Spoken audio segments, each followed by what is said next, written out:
Cool. All right, Bobby. I'm so glad to be speaking with you, man. It's really. I was hesitant, honestly. I'm being honest. I was hesitant. I said maybe I should get a couple of more episodes in my back pocket, and then say, "Hey, Bobby, would you like to chat with me?" But I appreciate you, man, taking your time. I know No, it's 9 o'clock in the morning. oh, it's well into like for my day. This is well into my day. First of all, thanks again for having me, Conrad. It's kind of, always good to talk to old friends, and Yeah. we get disjointed so easily today. And, I know we keep in touch, and everyone knows what each other's doing just on social media. So it's not all new news. Yeah. It's Yeah. always nice to kind of whether you go back to the homeland or even Yes. on video to catch up with people. I'm glad you did that, Yes. and thank you Yeah. for yeah. Absolutely, man. So there's no format. It's just like, hey, just hang out and talk, As right? I prefer, the way I prefer it. So you never know Absolutely. you never know what you're gonna get. Yes, yes. There's no topic that's frowned upon, but I'm right. So yeah. So first of all, Bobby, tell me. I know. Well, Phil, I think I've known you since you were like this skinny kid with a big curly hair in St. Mary's. I'm not sure if we were in the same grade. Were we in the same grade? I don't know, but I know. Yeah. Yeah, Okay. 70, yeah, 92. Wait, are 90, you in the same grade as Ryan Potter? Yeah, yeah, Ryan Potter is your cousin, right? yes, yeah. Okay, So same grade. finished Okay, finished school and started uni in 92. okay, cool. So Bobby, I've known you since St. Mary's. But yes, uh, tell us who you are, where you grew up. I always assumed you grew up in Paris or whatever that town is called. What's that? George? Is it Royapuram. Georgetown? Roypuram. Okay, Royapuram. Roypuram. All right. Yeah. Tell me, dude. Tell me, little Bobby. Was that your as? Tell me about Roypuram, Bobby. Oh well, man, you're now going to go back into ye oldie days, isn't it? So, yeah, right. So grew up, born and brought up in Chennai, of course, Madras, as we prefer to call it, because that's what we grew up in. It was Yep. called Madras, South India. Yeah, born there. Mom and dad had lived there. Kind of, did my schooling in St. Mary's, as of course where we met, and then moved on to do uni in Loyola, which is where I think the music kind of kicked off for me. Yeah. So, and yeah, for me, I think it was always, like music was always something that was there all through because mum sang and mum played guitar and my grandfather played like five different instruments and there was a piano in my aunt's place and it was all this kind of, listening to records from the time I was 2 years old. I remember the first record I got was a little 45 like single Yeah. and my uncle gave it to me. My dad's brother, youngest brother, gave it to me, and it was yesterday. Oh, really? Yeah, and I remember actually holding that, and it's probably the earliest memory I have, which is quite a profound thing. And I always thought I was much older. I remember telling my Hmm. dad about this and describing the scene in quite a bit of detail. I'm sitting down, I'm playing at this restaurant, and it's kind of on a kind of a beachy kind of scene. And I was playing on like I remember the wood, so obviously it was like a pier kind of situation going on. And I was Yeah. holding this record, Yeah. and I remember looking at it, and it had the half green apple cut as the Beatles Hmm. record back then. And I was telling my dad this just many years, like just before he passed. And he's like, How can you remember that?" And I was like, "I remember it. I remember you and mum and my uncle and his wife were kind of sitting at this table, and I was sitting on the floor and playing." And he said, "You were like a year old, a year and a half." Like, and I was like, "Surely not. Like, you can't. I'm pretty sure you can't have Yeah. that kind of core memory." But it was. And yeah, so, take from that what you will, I suppose. So kind of growing up in this thing, dad was always involved in semi-professional theatre, not on stage, but kind of as crew in one of the leading theatre groups in Madras Players. Oh, really? And yeah, so he was one of the founder members and he was always involved. So from young, I was kind of, backstage and Yeah. going to rehearsals and Oh, nice. it's very kind of artistic, thankfully, Yeah. artistic kind of surrounded by music and arts and that's kind of where it all I suppose, gestated, for lack of a better word here. And I like that word. You don't hear gestated every day. gestated, it's profound. But I think, yeah, and then, that was kind of what it was. I was actually quite introverted at the time, just because At the time is right. I no, and you'd be surprised. I'm an extroverted introvert. I get you. Yeah. You know Yeah. what I mean? It's like I Yeah. am very comfortable and open in my comfort zone, and I'm Yeah. with people Yeah. who I can be myself. Yeah. But if I'm, otherwise I prefer to be in this room and just Yeah. be in the studio and kind of be Yeah. doing what I'm doing as opposed to like hardcore socializing. Yes, I do it because it's a kind of expected as part of both my marketing side as well as my kind of entertainment Yeah. industry side. You have to go and be like, meet these people. And Yeah. sometimes I'll enjoy it occasionally, but by default, this is my world. Like I just want to be here Yeah. all day. And, Yeah. I get so you. Yeah.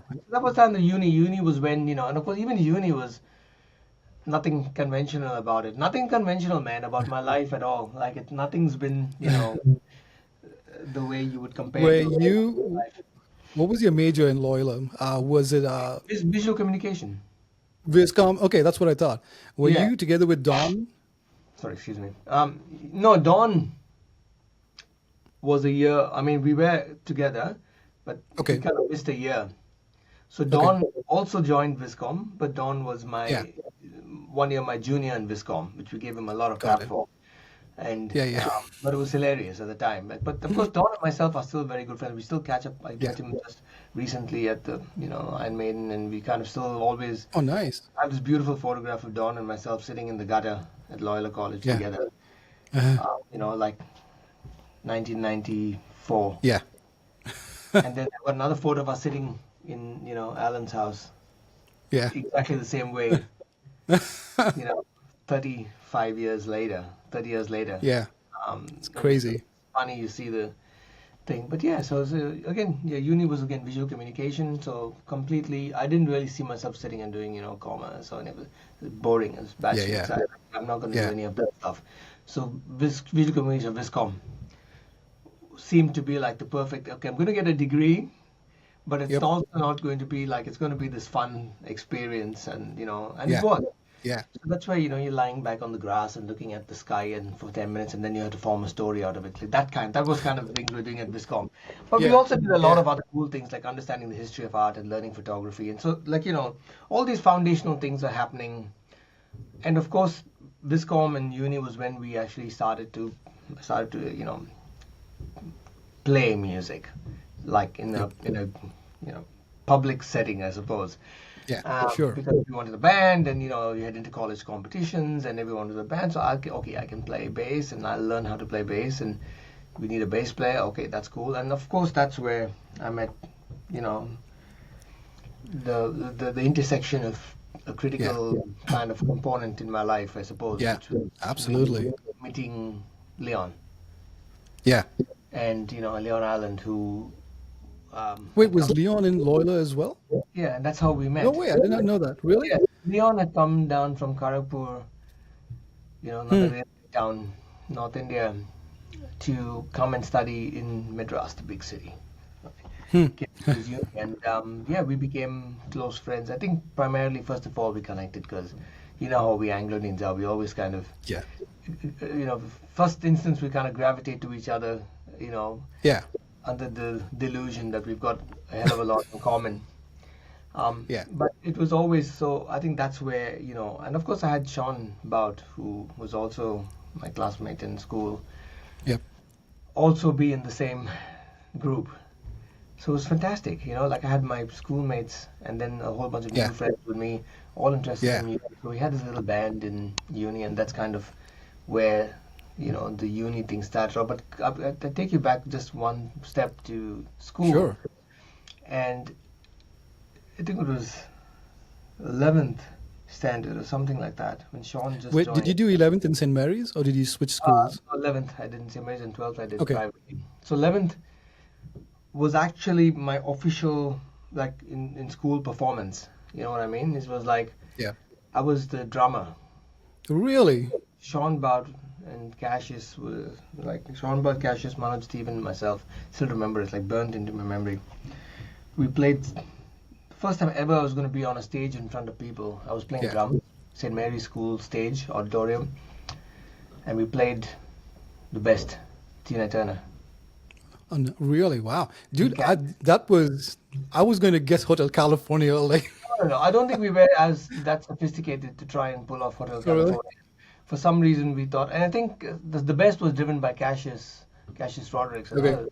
others, who I think at the time really believed he was Tina Turner. Yeah. And so I think he believed in both Tina Turner and Cyndi Lauper. And we kind of, yeah, so we did Simply the Best. I was the drummer, and Sean was there, and there was like Really? That's the moment we finished that, we were, holy crap, this is fun, isn't it? Like everyone's clapping, and we should we should do more was of St. that. Mary's. I don't remember St. Mary's being so involved in the cultural scenes. Like I was in Matthias. And that's why I Really? flunked. That's why I flunked the 11th standard. Oh, really? Hmm. Did you guys ever play with Lyndon Baldry and myself in all the culturals? I did in afterwards in uni, Got it. right? Okay. So Okay. yeah, so we were so involved. Let's go see 10th standard. Of course, as you know, 10th standard in India, you have the big Yeah. kind of public exam of VCE as they Yeah. call it in Australia, and then 12th standard has also that even bigger thing, which Yeah. determines your college fate, Yeah. I suppose, right? Yeah. And so 11th standard is that sweet spot where no one actually cares what you're doing. No one That's true. cares, and you're allowed to go and So half the time we were not. I was not. We were not in class, and we were kind of preparing to go for either some school fete or the other. And we had this little gang of us that happened to be always involved in anything. So either we were rehearsing for some school thing, or we were at some school fete somewhere else, and not caring at all about anything to do with the academic side of things. Or maybe I think it was just me, because everyone else went to the standard. I was just completely like enjoying the bliss of, you know, and yeah, but then of course, I caught up, and I had to do it. I still did my 12th when we were Yeah. supposed Yeah. to. I just couldn't do it in St. Mary's because they went, you are a moron. Um, what's wrong with you? I- So where did you do your? So were you always St. Mary's, like from first or whatever? Was that your school? So, of course, Yeah. like I think with Royapuram people, we had this local school called St. Kevin's, right? And it's kind of a girls' school. Really, it's a girls' school. Yeah. But from like preschool, kinder, whatever it is, what do you call them, all the way to like fourth grade, fourth standard, it was mixed, co-ed, Got boys it. Yeah. and then after fourth, they kicked all the boys out, and then from fifth, Got it was it. only girls. So Okay. the tradition was that people who lived in Royapuram and Anglo Indians Yeah. and things like that would always kind of, for the most part, we would start our education in St. Kevin's, and then Yeah. at fifth Okay. standard, we would leave and then join St. Mary's in fifth onwards until you finished education there. But then there was choice. Some people went to St. Yeah. Mary's, there was Yeah. St. Peter's, and there was Don Bosco, all the other kind of schools, that traditional kind of pathways. But Yeah. what my parents did was, when you move from fourth to fifth in St. Mary's, there's always this massive deluge of admissions that are happening in the school. So they were a bit like scared. Like, what if you don't get that? Yep. So their strategy was like, after third standard, in fourth standard itself, they moved me to St. Mary's. Nice. So I'd kind of, I wouldn't Yeah. have to be part of that big movement Yeah. that was happening, after that. So quite Dude, that's strategic brilliant. of mom and dad, But I think my cousin did that as well. Like Ryan did that as well. Okay. I think they were the sisters planned it together and said, let's send both our kids off in fourth. I don't know if it was like, we don't have a lot of faith in their, ability to get there on merit. So we were So, like, yeah. but that's brilliant, man. Instead of waiting for the whole, that's brilliant. So tell me about your how far back. Tell me about your mom and dad. I'd love to know the story if you want to. Oh man, that's amazing. I know how instrumental. I know on Facebook. I know Thanks for Facebook. At least we know like how instrumental. Sometimes you look at the kid and you judge the parents, right? The parenting style, and it's easy to judge the effect your mom and dad have had on you, right? So Yeah. I'd love to know the people who made you. Oh look, I think it's amazing. I mean, I think only when you get to our age, right? Or maybe a Yeah. little bit, say 5 to 10 years before. Either that time or when you maybe become a parent yourself, right? Yeah. Whichever the case may be. You start to appreciate and look back on them not as mom and dad but as people, Yeah. because they had their lives, they had their whole lives before us, you know what I mean? But we never think of them in that Yeah. context. Yeah. There were these people with their individual energies and their own things going on, and then they met and they had their own kind of relationship, and and then we came along, of course. But they were amazing, man. Like, both of them. Like, they never ever. I had a lot of freedom, like a lot of independent mindset. I think the independent mindset thing that I have now was actually kind of instilled by them. They just Hmm. let me do my own thing. They never tried to kind of, you know, put me in any kind of educational box or force me down certain pathways or expectation to be a certain way because I was a certain Yeah. age, do certain things. There was never that, and I never ever thought about it then, because you can't, because you're in it, right? You're not actually Yeah. looking Yeah. back at it. Yeah. You're kind of in it. And yeah, so I could just do whatever I wanted. I wasn't forced to do, like, I was not a big sports guy. I was just sat there and read books from the time I was like 6 years old. I just like read book after book after book after book. I Hmm. just go get 10 books from the library and come back and finish them in 3 days and then go back and, No but way. yeah, so I was my own little bubble. I had my own little record player, and they used to buy me records, and there was a heap of records at home.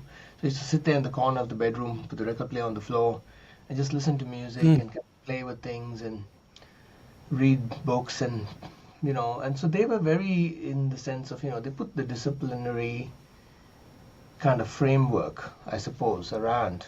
But Yeah. that's really it. And I don't even think they did a lot of that. Because I Hmm. got up to like crazy things, when I was young, as we all did. Like Sure.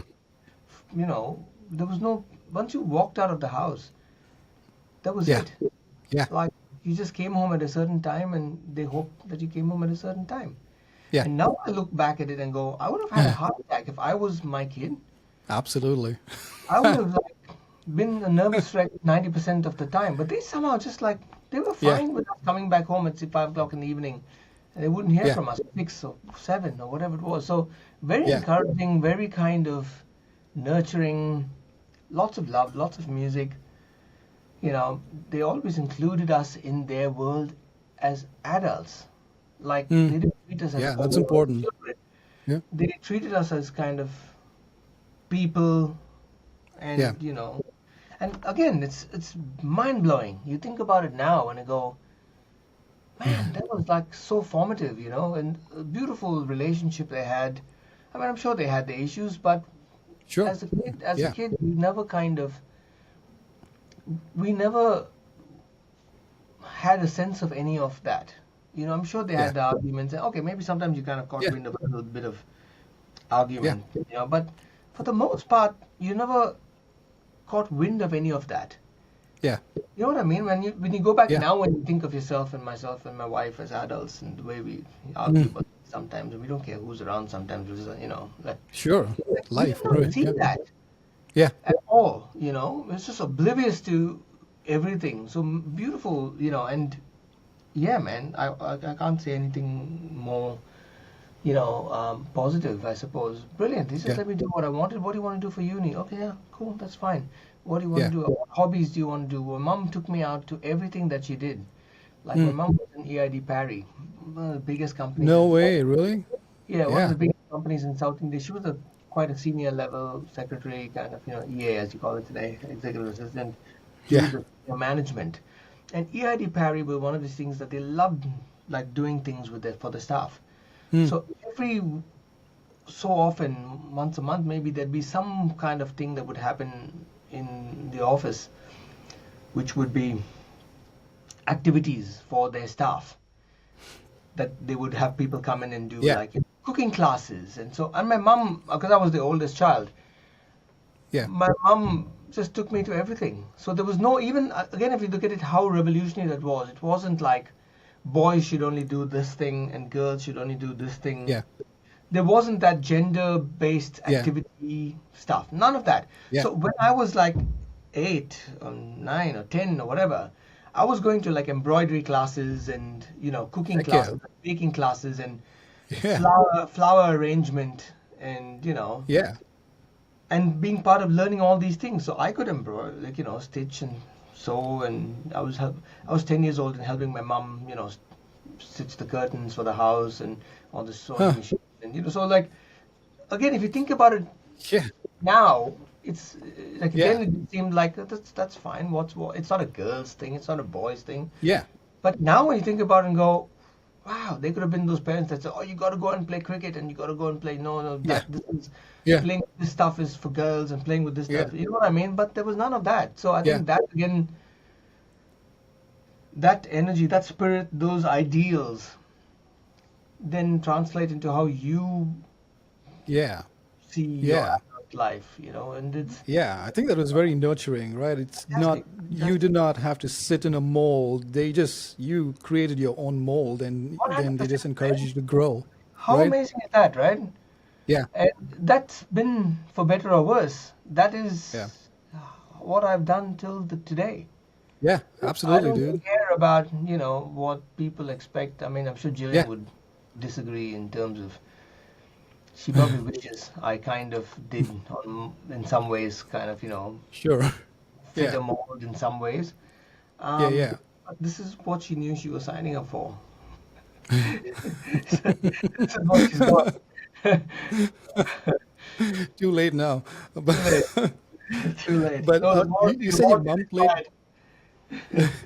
did you say your mom played guitar? Yeah, man. Yeah, she always, my mom played guitar at home. She played. Nice. There was always a guitar. It was my grandfather guitar. So that's where Yeah, my singing happened, because I would sing yeah, with my yeah. mom.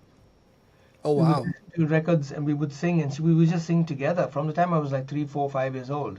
Yeah, And she would do harmonies, and I would be singing, and then I think that's how I started to learn. family harmonies, nothing beats that, man. I'm telling Yeah, you. I think that's how I learned how to do harmonies. My ear for hearing Yeah, harmonies and vocal parts, yeah, because of the music I was being played to. So the music I was being played to at the time was, of course, probably the music that all Anglian instruments were getting played to when they were growing up. Like things like ABBA, things like the yeah, Carpenters, things like the Seekers, yeah, things like yeah, Boney, things like, all these things that were vocal harmony parts, beautifully melodic thing. I think today and I'm known today in the engineering sound production world for being that guy that has the really cool vocal harmony yeah. arrangement production things happening. I get hired to do that on people's records. Heck yeah, yeah, The vocal, hearing these vocal things, and I'm known for that now. But yeah, that's where it started. So my mom used to sing harmonies to me and play guitar, and I don't know if you can actually learn how to sing harmonies. I really don't know. yeah. I think If you're it's not something used that to it, you it just throws me start. off. Yeah, I think you start discovering. You have to have that ear for it, man. I don't know. I Yeah, wish there was a yeah, formula. But that's yeah, what my mom did. And my grandfather always played guitar and banjo. yeah, Banjo was the word. yeah, And piano. They were just amazing musicians. I was yeah, surrounded by these people that just seemed to be able to pick up a musical instrument and just play anything. yeah, yeah. Aunties. Harmonies are super difficult. For Oh man, me, for me, not I really to me. can't. For me, yeah, yeah. You know what My I mean? wife is really good, and she's not musical. Like, I mean, she plays a little bit of guitar, but when it comes to harmonies, it's like she's a pro, right? She just hears it and she just sings it. But when we do a song, like I can't sing, I'm not a singer, but when we do it, like, and she starts singing harmonies, I'll tell her like, you can't sing because I'm not strong enough to stay on the melody, right? And to drift off to But what she's doing. because she's so good, and I'm not strong enough, but harmonies just come naturally to her. By the way, But Connie, dude, sorry to cut you off. Am yeah, I watching out on this side at your end, or is it kind of? no, I, it is. Are you by a window or something? yeah. But that's what I mean. I'm kind of looking at myself, and then my production mind is kind of starting to. I love I it. think I'll rather dial it back a little so you can. Yeah, I think that's better. Oh yeah, that's perfect. Sorry. Because I can see it just washing out. Unless I do Yeah. this, then it's okay. Yeah. Okay. Sorry. Yeah. Please continue. Both your sides are good sides, Bobby. Don't worry. No, no, but it's more like I'm like the Yeah, the light. Yeah. extremely Caucasian on one side Yeah. Yeah. Yeah. and Yeah. Indian on the Yeah. other side. So, dude, it's Sunday morning for you, right? It is, man. Are you an early riser? I can be. Look, I Yeah. don't think creative people by default are early risers. We Yeah. have a different circadian cycle. I Yeah. think that's what it's called. I hope I pronounced that right. So our cycles kind of tend to be more late night functionality, but due to the Yeah. nature of the world and the world we live in, and Yeah. sometimes if you're not a full-time creative person, as I'm not, you can't have the luxury of doing that. You have to kind of function when other Yep. people are functioning. But Yep. I try and force myself into the rhythm of waking up early and looking after myself. And I'm very, health and fitness and health conscious. So, Yeah. both mental and physical. So, my day will start in the morning, 6:30, which I think is early to me, not to some other people. I'll go to the gym, have a coffee, go down to the gym for an hour, and I have a personal trainer. Nice. Grab a Yeah. personal trainer for a couple of days a week. A couple of days a week. Personal trainer, get in there, really get into it. Come back, and I do 20 minutes of TM, Transcendental Meditation, which is referred to as TM, which is really kind of it's more a neurological exercise Do you technique. use an app or something for that, or is No, it? no, it's something you have to study, and both Jillian and Got myself it. do this, and we've trained it. Transcendental meditation is probably one of the only few forms of meditation that has scientifically been measured to cause change in your brain Oh, and really? Yeah. cellular structure. Right? It's basically relaxing your neural system down and dialing it down, and it's not like you have to go into the zone and you have to have Yeah. Yeah. a chant, a sound that's happening, and everything has to be quiet, and you have to nothing. I can sit there on a park bench and just do it, and it's an amazing thing. And I wish I discovered this earlier. So the 20 minutes of transcendental meditation, you do 20 minutes in the morning and 20 minutes in the evening. Each of those 20 minutes is the effect it has on your nervous system in terms of a reset is the same as you would get from 4 hours of deep sleep. Oh, wow. So it's fantastic. It's really kind of, can hear the doggies. It kind of completely resets me. I do that. I'm very focused on, physical health, mental health. Take care of my skin. I take care of my diet. I don't eat meat anymore. Oh, You know, really? and then start my day. And then I come in here and look at my emails and look at what's happening on social media, and have been tagged in things, and get into things, and and then my day starts. That's kind of it. Awesome, dude. Let's talk about where we left off in university, and you met Leon. So, was that? Did you form the band? Was it officially Moksha at that point in time? No, When? no, this was a band that we needed to form just because we wanted to do inter-college culturals, Yeah. right? So we were Yeah. like, we need this band, and Leon's like, I can sing. I'm like, okay, Leon, you can be the singer. It's like, how you form a band. It's like not because Yeah. you have Yeah. Absolutely. specific expertise in the thing. It's like Yeah. we need four people who are going to function in different roles, five Yep. maybe. Yep.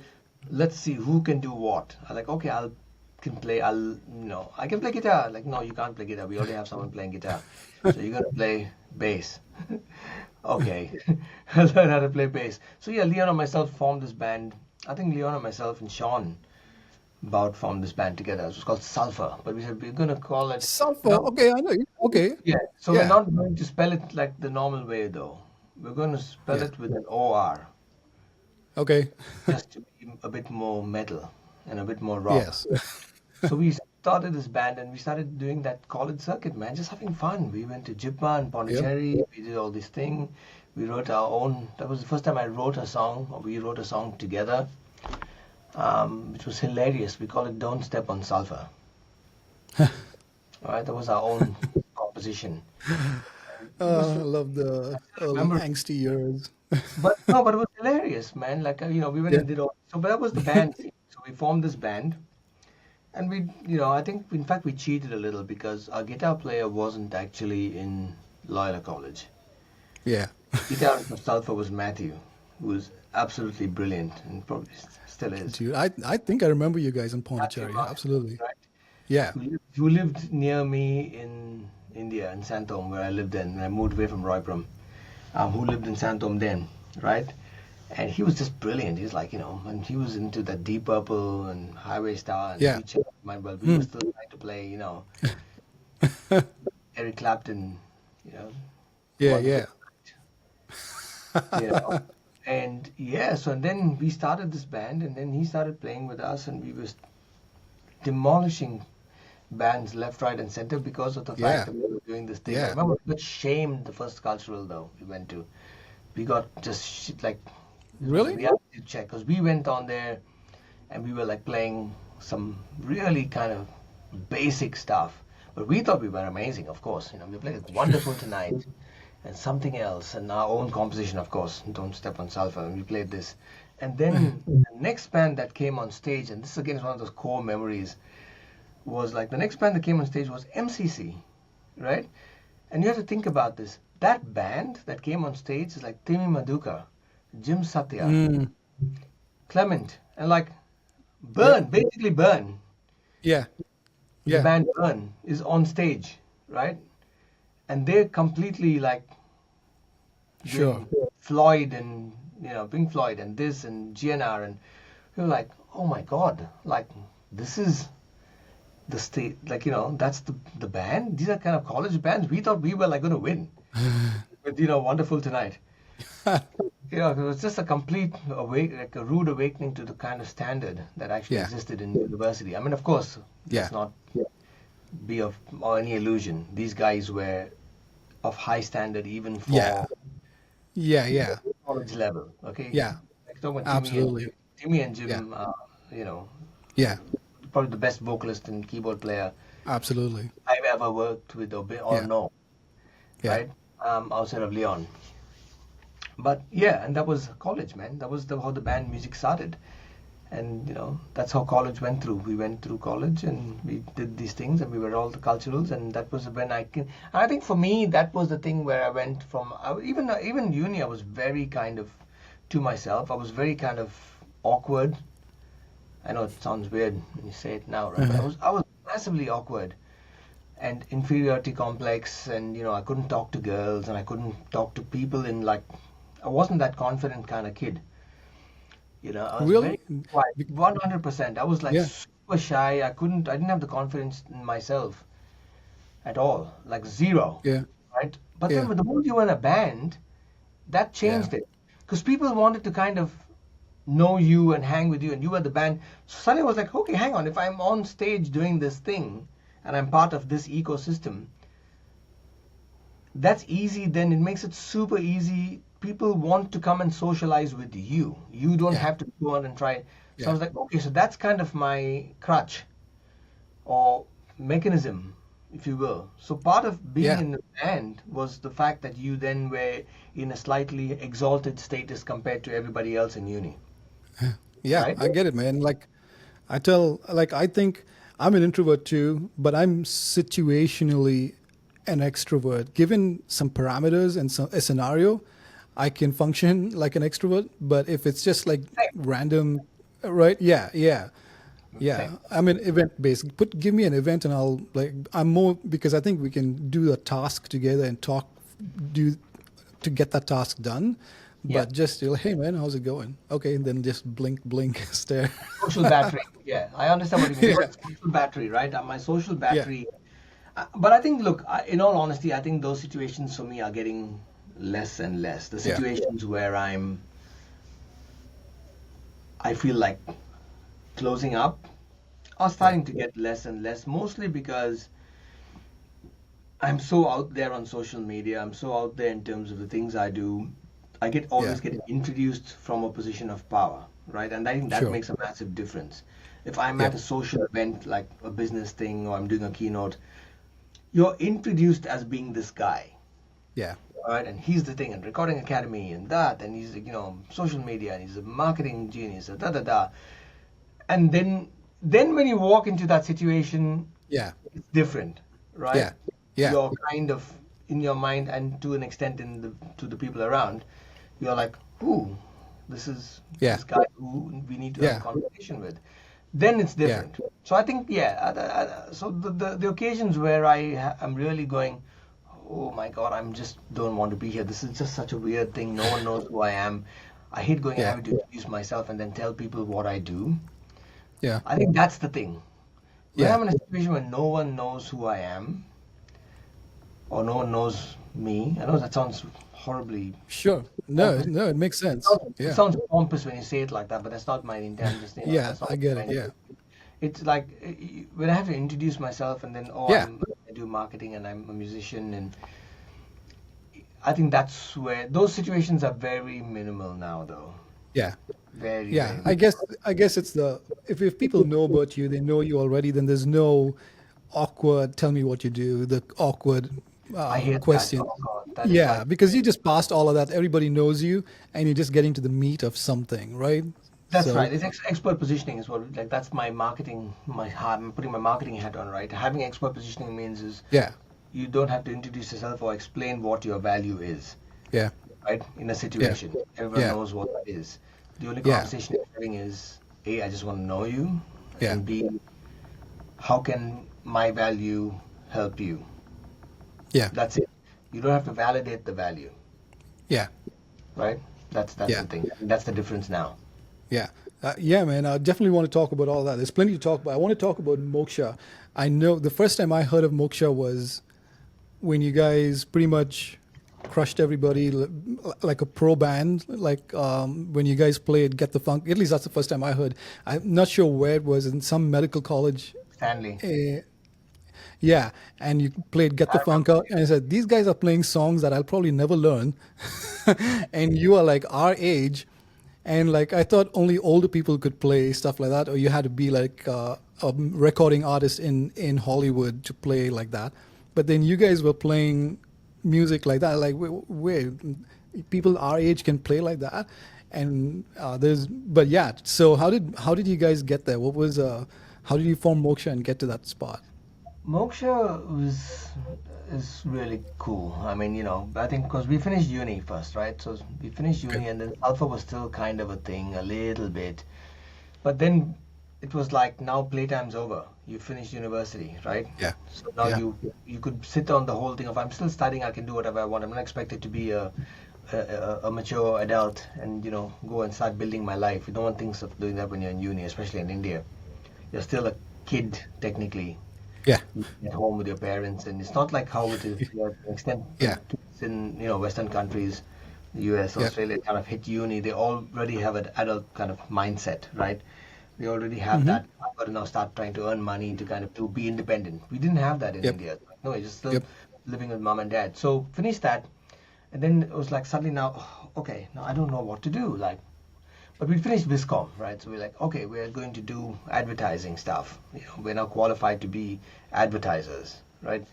So I remember we started this little newspaper in Avadi, the town in suburb in Madras. A friend of mine, we started like a local newspaper, right? Huh. Advertising-based newspaper, and we were just three of us, and we would kind of, you know, go and get the ads, go get the stories. Yeah. We were journalists. We would assemble everything on layout, and this was No like way. That's pretty cool. pre-computer, man. So this is like Yeah. assembling things on a cardboard sheet, the way it was going to look on the page, going and get it printed, and then getting the copies of the newspaper, smell the newspaper, and then we used to go and Yes. nights and drop them in all the houses within like a 5K radius, right? Did that, and then we was like, oh, this is boring as crap. We don't want to do this anymore. And then that's around the time when um, Alan Roy, Yeah. who Yeah. was in another band in uni. Alan had a band, his own band called Bloodhounds. And, Alan Byrne and all these people were, their band. And then we were also had our band. And we used to also kind of Yeah. very friendly, we used to compete in the same thing. So we always knew each other's musicians. We were in the Yeah. musician circle, right? So, yeah. So Alan reached out. So randomly, I got this call from Alan. He's like, hey, man, what's going on? Da, da, da, da. A friend of mine I know called Ranjit who's a drummer here. He wants to start this rock band, and you know, and I was like, okay. And then he said, oh, we like he heard he's been introduced to this guy who's just come down from Vizag, Visakhapatnam, this other state. He's supposed to be a really good guitar player, and I think he can Supposed to kind of be.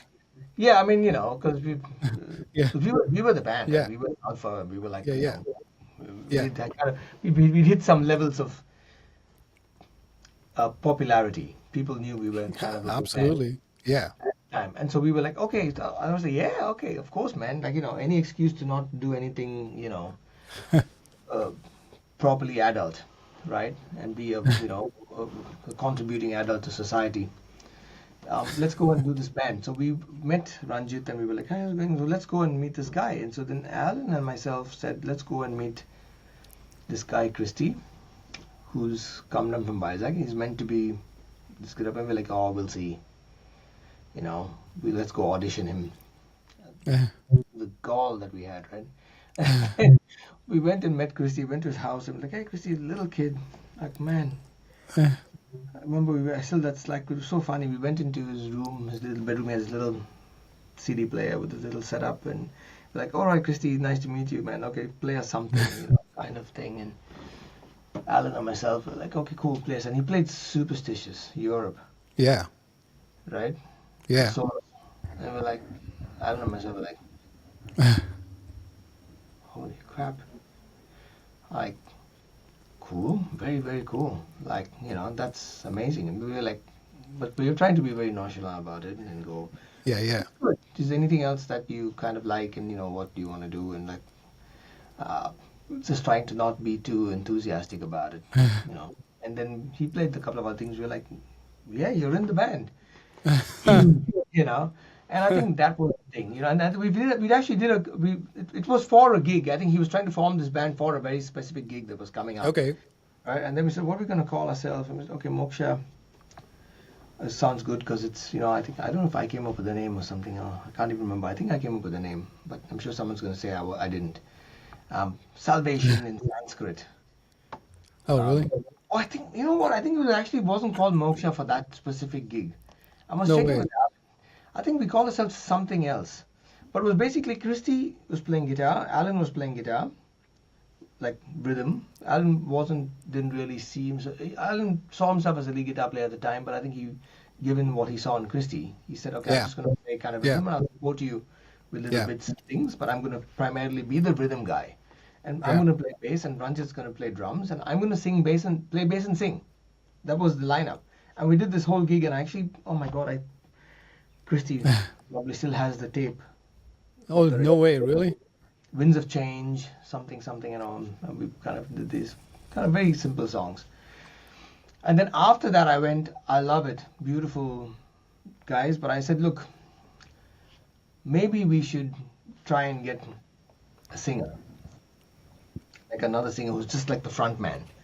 And I Yeah. think we could do well with that. And I can play bass and I like singing, but I think I'm more kind of suited to doing supporting vocals and playing bass and singing, right? And I said, I know this guy because he used to be the singer in my other band. And I think he's the front man we actually need. Hmm. Not knowing at the time how, profound that Yeah. Yeah. decision was going to be where, and they were like, you sure, man? No, you sound great. You should just be the singer. There's a part of me, a little bit of ego that went, Sorry, dude. So I'm getting messages. I'm just telling the person to not message me. no, that's okay. You hear the ding? Okay, cool. That's okay. But I think there was a little bit of ego initially, I think, for me that went, yeah, I should be the singer, Yeah. but I think there was the big part of me that went, I think it was two parts. The two part of it was, I don't know if I really have the chops to pull this off and be playing bass. And also it was, I want to hang with my friend again, with Leon again. Yeah. Right? And this is going to be that opportunity to hang with him, like my brother, kind of, Yeah. And so that was it. And then I said, and that became the band. And for a few gigs we did that, and then we started doing these, We went straight away, and I think Christy was that driver of the sophisticated songs. I think we dared to go down that pathway because we knew that Christy could play those songs, Yeah. like Yeah. get the funk out, and like you wouldn't. I mean, Yeah. if you don't have a guitar player with the chops, of Yeah. course you can't.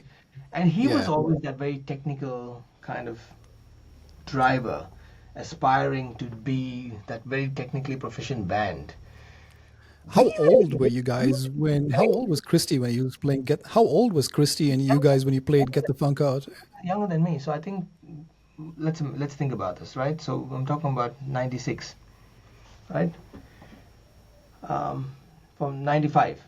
I remember the article Yeah. in Rock Street Journal. The first sentence of that article said, "Formed in November 1995." Mm. That's I actually go back to that to remember when we actually formed.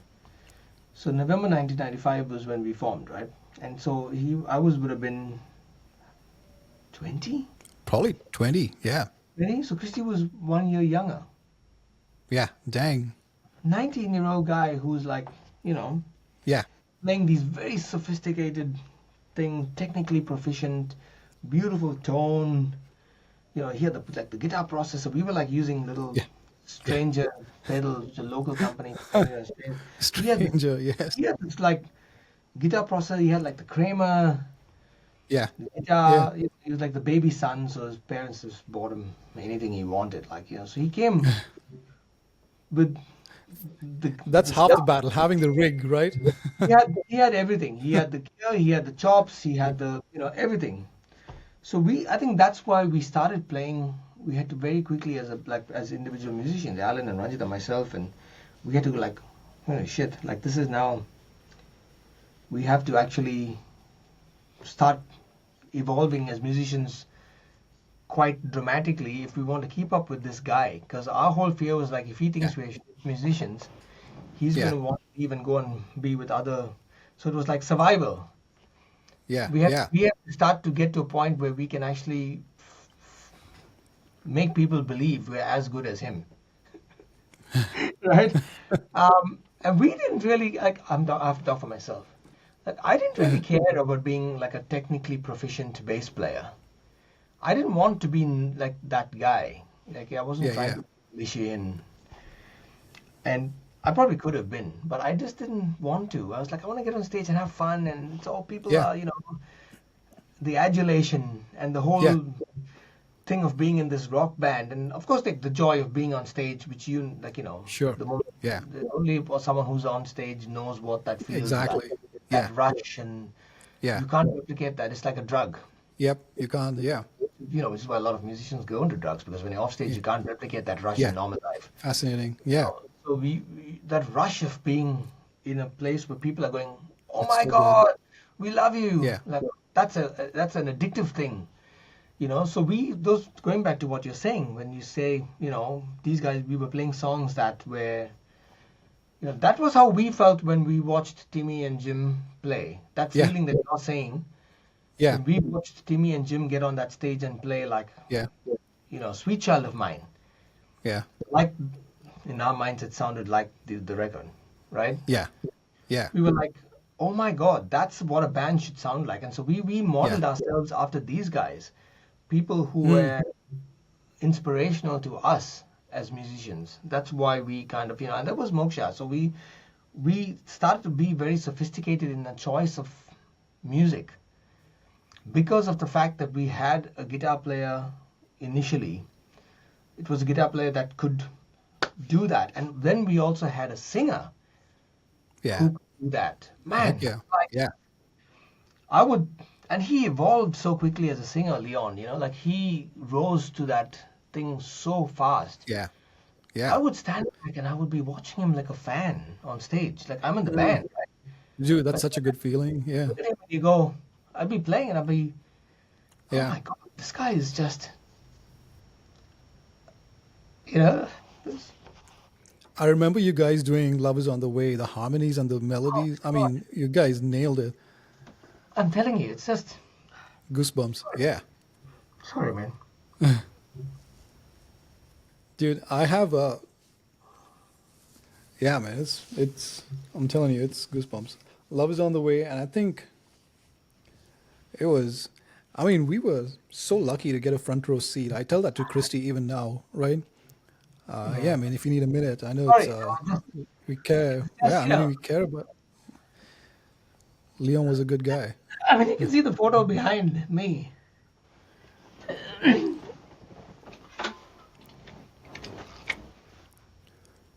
Oh, wow. Yeah, sorry. Yeah.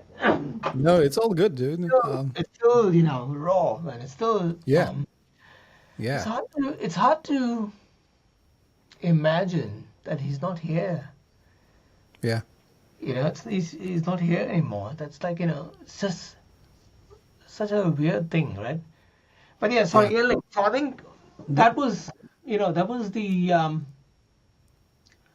it was magic, man. Like, and like watching yeah, this thing happen as a band yeah, in such a formative time. nobody was doing stuff like that back No, then it was in like, Madras, in Madras at least. we were pushing to, but of course we had, look, I mean, again, you go back, we had these people to look up to. Like, Yeah, people like that we didn't see ourselves as the upper echelon. Like, yeah, okay, we like to present ourselves that way when sure. we're out, we're moksha. But when we as musicians, and Alan and Christy and myself, we looked up to people like, Paul Jacob, Steen Yeah, Prabhakar, yeah, Don and Murray, heck Jim yeah. Satya, Timmy, Sanjay Chandrasekhar, R.I. R.I. rest in peace, man. Like another brilliant guitarist just passed away. These bands, man, Juravi, Yeah, Burn, Number yeah, 7, we looked up to them as, these are the guys, we want to be like these guys. Reach yeah. the They made quality, it possible, right? yeah, reach the quality of musicianship Yeah, that these guys had. And I think that yeah, drove us to try and, you yeah, know, we wanted, and it was really cool because we were like healthy competition, right? Like we want to be sure. better than Yeah, them. We yeah, want to, which is in a yeah, good way, not in a kind of, yeah, we want to cut yep, your throat kind of way. Um, we wanted to be better than them, and we looked at them and went, these guys have it all together. yeah. I remember watching Giraffe and David Pascal, and Oh my uh, God, yes.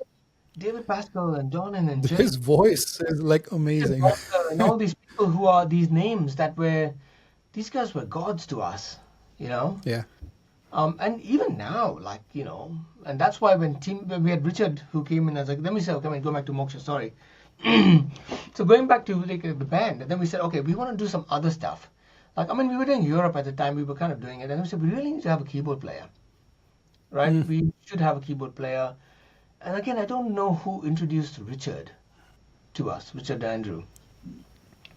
Um, I don't know, it's Alan or Ranjit. He said, I've got someone who can play keyboards, and then Richard came along, and suddenly we had now this extra capability, right? yep, And we could play, superstitious. Like we could do Europe, we could do all these things that had keyboards. We started getting a lot more sophisticated with the kinds of things we were trying to do. We had this richer kind of sound. yeah, Alan was also starting to really kind of find his mojo as yeah, a really good kind of guitar player, as a yeah, supporting guitarist, and also kind of doing some of that lead stuff. yeah, Used to always say, well, Christy allowed me to do. But I think he was kind of underestimating his own ability at the time. He always liked to kind of sit in yeah, Christie's. Alan always yeah, liked to kind of sit in the very protective shadow of Christie and push yeah, Christie out the front to yeah, then be kind of, yeah. But we always like to do that. Hey, Um, rhythm guitarists are underrated. At least that's how I grew up thinking rhythm guitarist was bad till I got a no, little bit mature. oh man, And in fact, I probably enjoy playing rhythmic parts and like Izzy, like Guns N' Roses, was it Izzy Stradlin who played yeah, rhythm? Like his rhythm parts are so good, 100%. And right? I mean, you look at the look at the. I mean, then now, of course, as you start maturing, as in the production of music, you look at people like Steve Lukather, Yeah, who are just, Steve yeah, Lukather's rhythm chops yeah, are what made him one of the hottest yeah, session players in the US for yeah, almost I'm going to say 2 decades, Yeah. right? And in fact, when Steve look at the stuff, because it's all those rhythm chops. You listen to, you hear songs, Yeah. and only once I started getting into that world of songwriting and production, I started to get into it Yeah. and go, that's Steve Lukather, that's Steve Lukather, Yeah. that's like Yeah. Steve Lukather played on tracks that you've heard all your life. If I could turn Yeah. back time, that's Steve Lukather, Yeah. right? All these other songs like Michael Human Nature. Jackson. Yeah. Yeah, I mean Human Nature. Yeah. Thriller's, half of Thriller you're basically hearing Toto. Yeah. Yeah. But all those beautiful little rhythm chops that you're hearing, not the big extravagant, here's the Yeah. guitar solo, Yeah. front of the stage with the fan blowing. Yeah. The fact that he had these grooves and he was the glue, Yeah. and I think Alan was that. Yeah. Alan was kind of, well, Christie, yes, had very solid sound and very kind of beautiful Yeah. guitar. I think Alan and Richard were kind of Yeah. the glue that kind of filled in Yeah. all those beautiful spaces. And then, of course, Yeah. Ranjit and Mishra were the kind of the foundational backbone of the groove. So I think that's kind of, everyone had their place, and everyone found their place in the band. And that's why I think it worked. We started Yeah. to kind of really hit some strides professionally.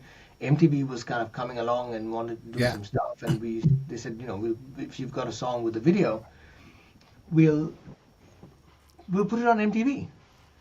And we Dang. were like, oh, How did that make you feel? we were like, yeah, like we had Channel V, and I think it was still MTV at the time. It wasn't Yeah. Channel V yet. And we were watching, Def Leppard and these and Mr. Yeah. Big and Yeah. Extreme, and we Yeah. were like, yeah. And then we said, we don't have a song. Like we had one song that we'd written. Our first song was "Chasing My Life." And we were Chasing like, My great. Life. I Yeah. had the tape for it, I think. Yeah. So we've got all that. So, but then we said, let's not do that. I said, we were like, we were trying to the broadest reach is going to happen with a ballad, right? Because the girls Sure. are going to listen to that as well, right? The musos and the boys are going to listen, but if you want a widest possible reach, and look at Yeah. Love Bites, and look at To Be With You, and look at Yeah. all these big rock bands that were quite heavy. Their Yeah. biggest hits were the ballads. Yeah.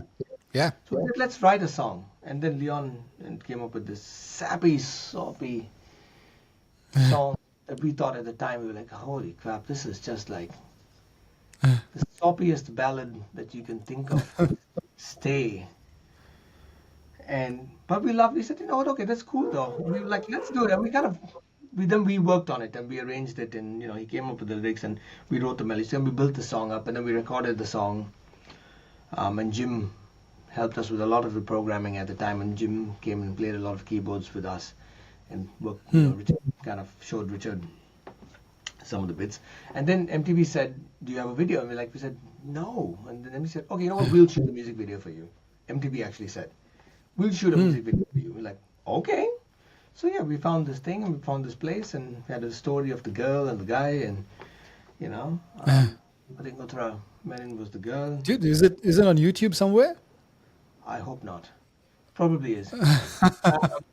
But yeah, and then they didn't have the budget to do the whole song, so they did just after the solo. Stopped. Oh, really? So that was all the music video to us. Like, we don't have that. We can't give you that much editing time. So we're going to shoot after the solo and stop. We found this abandoned building somewhere in Germany, by flyover, that was being constructed, and we got permission. So on the top of the building, it's still like all the exposed. Yeah, all those bars. So we shot it there.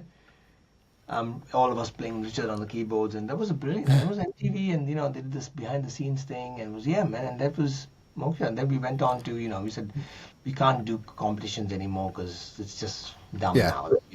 We should be just playing professionally. And then we started. So was that the pivotal moment when you guys realized, like, okay, this is something big. We need to. Yeah, I think so. And I think we also wanted to start making regular money. Like we wanted to start making money with the thing, not just competitions. Were you guys working? Were you working at this moment, or were you already like full time invested in? Or you were working? He was still like full-time musician. Okay. I don't think Christy was probably the only one who was like a full-time musician. He didn't have an actual proper job. I think he was studying as well. I think he was doing his MBA and something that was happening. But he was just like mommy's baby boy who was just sitting there. Yeah. could just sit there the whole day playing guitar at home. I had started working in a recording studio, which was this close by to home, which Paul Jacob actually kind of brought me into because he used to do a lot of arranging and Huh. keyboard work in the studio. And that was foundational for me.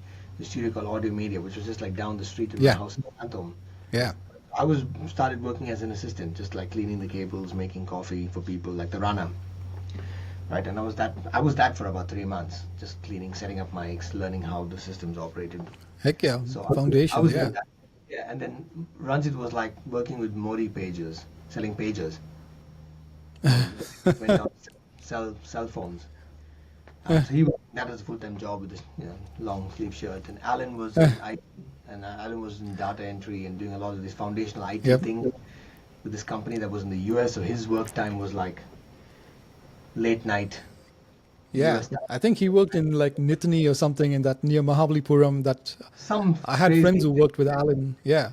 Yeah, I think it Yeah. started off somewhere in Nungambakkam, and so it Yeah. was all Okay. it was always screwed up because we would have to kind of he'd probably come into rehearsal 3 hours after he's just finished like a night shift.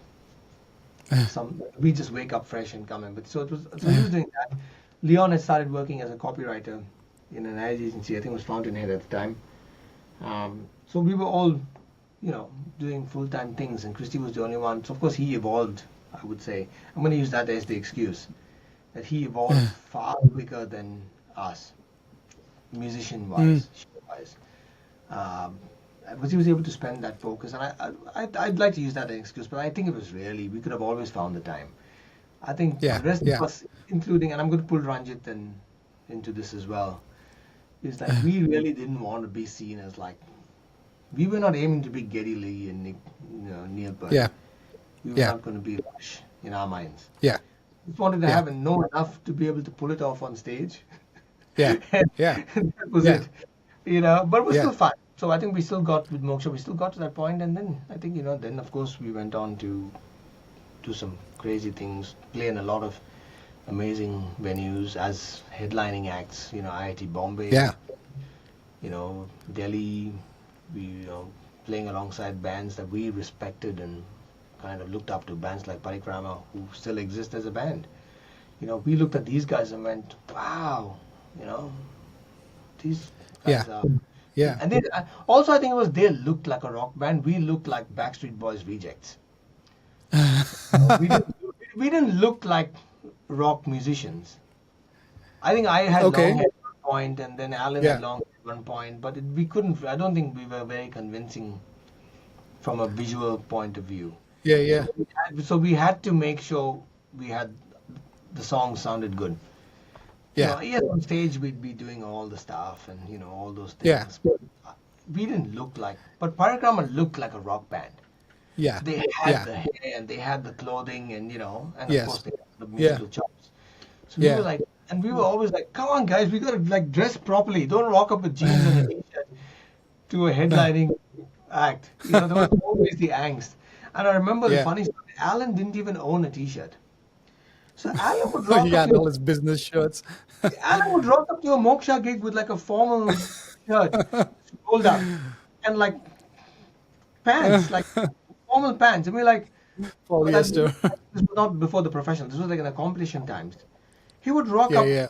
And I think what we did once was when we won a competition, one of the first few competitions that we won, we didn't give Alan his prize money, share of prize money. We bought him t-shirts. We actually bought him t-shirts and jeans. He didn't own a pair of jeans. What? He was playing in rock, like, you know what I mean? This is how funny it was. So that was a funny story that I love. He gets annoyed when I share that story, but it's true, and we did. We didn't give him his money. We took his share of the prize money. We went down to this whatever shop that we used to go to, Landmark, whatever, I don't know, some whatever. And then we bought him like 2 t-shirts and a pair of jeans, and said, if you show up in anything other than this, you're That is sacked funny. from That's like the- a new you're sacked. genre of metal, like formal metal. Man, I'm telling you, but that's what it was. All the way until, and by the time, I think, we wanted to be one of the biggest rock bands in India. That was our kind of goal. We always wanted to be And like, we wanted Yeah. to be the biggest parikrama. We wanted to be bigger than parikrama. We Yeah. wanted not we didn't want to be known as the Madras band. We wanted to be one of the biggest Yeah. bands in India. Yeah. You know what, man? Yeah. I think at the time when I left, that couple of years, we were. I You think you know, guys did. Yeah. we were, we were, and I think they actually got Yeah. even bigger after I left. Yeah. But yeah, but for that time, the 2000, the year 2000 time, Do you think we were. Do you think like Madras bands have struggled to like it was easier for the Bombay and Bangalore bands to make it big nationally?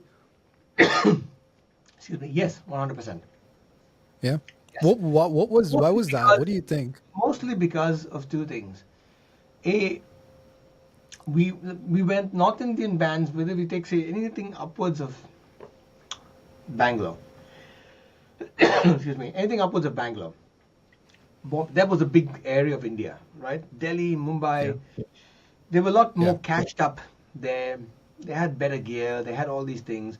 Also, it was easier for Yeah. them to travel and be showcased and all these things. Whereas for us, from Madras, so it was easier for Bombay bands to go to Delhi for things, right? And Yeah. also they had the language commonality of knowing how to Yeah. speak Hindi and things. So they were kind of had this little clique going on. Whereas we were just like so far away from all this all India stuff. First of all, Yeah. like depending on who you were, it was expensive. Like if you want to travel from Madras to Delhi, first Yeah. of all you could sit in a train for like 2 days. So there was a lot of logistical complexity Yeah. in doing that, right? So it made it very difficult to do it. Even as Moksha, it had to take a lot of planning because again, all of us had full-time jobs. It means you have to take like 4 days off or 5 days off leave from work Yeah. to go and do this thing. And also, I think we had a complex. I think South Indian bands, again, I can't speak for other bands. We probably had a little bit of an inferiority complex when it came to Yeah. that world. Like, Yeah. we're just a little band from. I think we tried to break that ceiling a little bit, Moksha, and we realized the ceiling didn't exist when we were in that environment. So when we used to Yeah. hang with bands from Bangalore, like with bands like Orange Street, and I'm still in touch with Gautam Chima, who's the guitar player of Orange Street. Like, we should do something. Like, yeah, okay, you know, Every Mother's Nightmare, Parikrama, all these big bands. Once we were in that world, we realized Yeah. that they were so, they didn't put us on a lower pedestal at all. Mm. That was just in our heads. Mm. They just saw us as, Interesting. a great rock band, good musos. We're all musicians. Yeah. And there was this fellowship. So once we realized that, I think we went, there's no need for us to think. But I think a lot of the band, and I think, of course, in the years to come, that none of that, Yeah. everything, all that Yeah. crumbled. But I think when we were in our formative years, we always had a bit of a inferiority complex. Yeah. When it came to. Yeah. Also, I think it was they were so big in your face in Yeah. terms of visual. Yeah. And their confidence, was also like really high levels of confidence. It was like, wow, like these guys are actually rock musicians. Yeah. We just like Yeah. college guys who are pretending to be rock musicians. That was in Yeah. our head. That's kind of what it was. Yeah. We had to then Yeah. really try and fake that confidence. Mm. To try and Fake it pull till you it make off. it. Yeah. Fake it till you make it. Dude, that's fascinating, dude. But I'm telling you, from a consumer perspective, right? Like not being in your world, and you guys took off, and you were touring and all of that.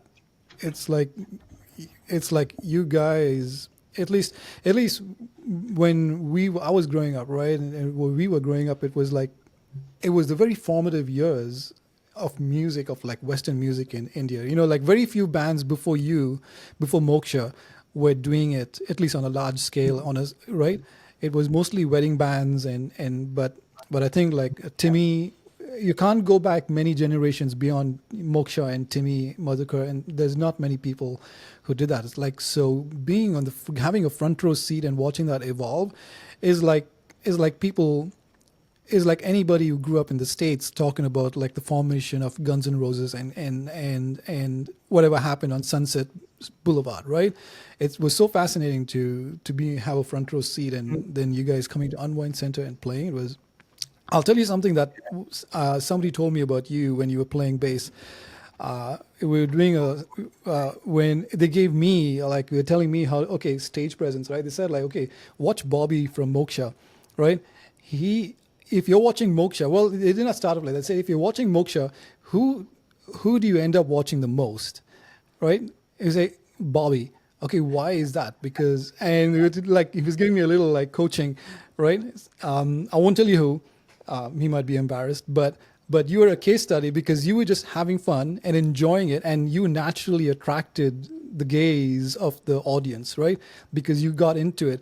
Yes, Christy was doing the flashy stuff, and when the spotlight was on Christy, you'll watch Christy, right? But if there's no spotlight, if it's just a period, right? I think that's a compliment to your effort that you put in, whether it was intentional or not. I think you got into the zone and you were selling what you were playing, right? Yeah. So yeah, I think that's No, important. yeah. You were convincing us that you were having fun, Yeah. and you sold it. Thanks. I think you're right. I think again, it came from a few different places, right? It came from a place of the reason I'm in a band is to Yeah, just enjoy this. Well, look at this. What we're doing. This is a privilege. First of all, I mean, okay, now I look back at it and say it was a privilege, but there was like, yeah, oh my God, we're yeah, on stage, we're in a band, I'm playing music, I'm with my friends. People are coming to see us playing. It's a validation. It's so much fun. Let's have fun on stage, and also that was a big thing. And also, but it was also driven from the fact that I'm not doing a lot of technical shit, right? yeah, so I'm just so if I want people to look at me and get some of the attention that Christy and Leon, because Christy and Leon are right there in the front, right? yeah, Getting all this attention, and we're like, bass players are supposed to like shut up and just yeah, play bass. Don't you yeah, know try and get too much of attention, right? Um, but I wanted that attention as well, and so it was a mix of having fun and like I'm gonna go and over. But then you're also watching bass players who'd get attention. So you were saying you watched us, right? I yeah, was watching people like Steve Harris from yeah, Iron Maiden, right? And I'm watching yeah, people like um, you know, just Billy Sheehan, yeah, right? And these yeah, guys are like like they're there in front with the yeah, the yeah, the singer, and they're in front getting that same kind of attention, same attention as the singer.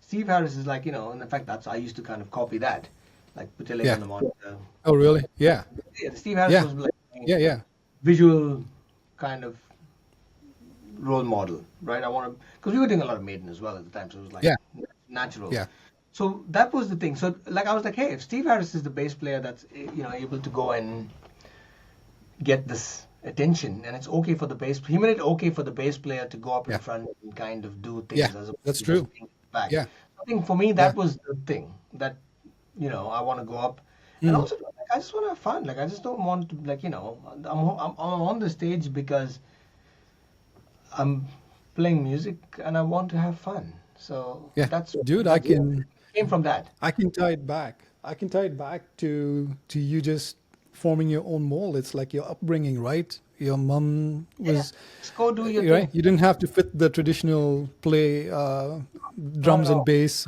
role, No. right? Yeah, And I think it was good because also I would try and encourage people, I would encourage kind of Alan to come up because sometimes Alan would tend to kind of, I wanted to yeah, stay back in the shadows of Christie kind of yeah, situation. Again, I don't know if I really want to speak for him on that, but it just, for me, it was like, come on, man, like, you gotta come. And come out in the front and kind of and then I think after that wasn't very initially. I think after that he kind of found his groove and he was like he got his kind of mojo, like yeah, guitar yeah, I'm the guitar player of Moksha kind of yeah, vibe, so yeah, I'm going. And then he came out and he used to start doing, and then after that it was like okay, then there was no need to yeah, kind of yeah, but I think initially it was a bit he was a Yeah. bit No, fall. I I You agree can't with blame you. you can't blame him. Like you Yeah, said. I think I can say like we probably watched Alan evolve as well because I've seen a ton of shows of you guys, and we kind of watch him Yeah. grow and evolve over time. Absolutely. And then we're still good friends. Like he lives. Yeah. I literally walked to his house Oh, from really? here where I live, and I was Mm. I was hanging out with him just earlier last week for a couple of hours. Just caught up with him. I went Dude, to the how gym, cool is that, right? dropped You back to move the to another house. country and you have some of your Yeah, best your friends with lives you. kind of separate and your lives kind of and you have that you have your own life now, and he's got his own life now, of course, and Yeah. you don't have to be in your each other's intimate friend circle all the time. Like he's got a bunch of close friends, I've got a Yeah. bunch of close friends, and sometimes you kind of do your own thing, Yeah. but you can't take away that that brotherhood. It Yeah. can't. It's kind of glued into us. And even though like Yeah. we've had our differences and we kind of, but at the end of the day, when it's just two of us and there's no outside influence Yeah. and it's just two of us hanging, Yeah. yeah, you go straight back to '97. Yeah. Yeah. You know, You don't have to yeah, see there's each no other for like a year and you can pick it back up. yeah, we can be each other. I don't feel the urge to kind of filter. There's no Yeah. filter, right? Yeah. Yeah. Because you're with your brother. It's like Yeah. and when we're hanging out and we're talking, yeah, it's always like you go back to that time. It's kind of Yeah. we had that. That was a very important time. So it's very formative. Like you young adults, you're kind of trying to find your place in the world and life, and Yeah. you're Yeah. trying to, you don't want to be an adult, but you're of the age where you're expected to be an adult, right? You're now 18, 19, 20 years old. So you're kind of you're forming a lot of your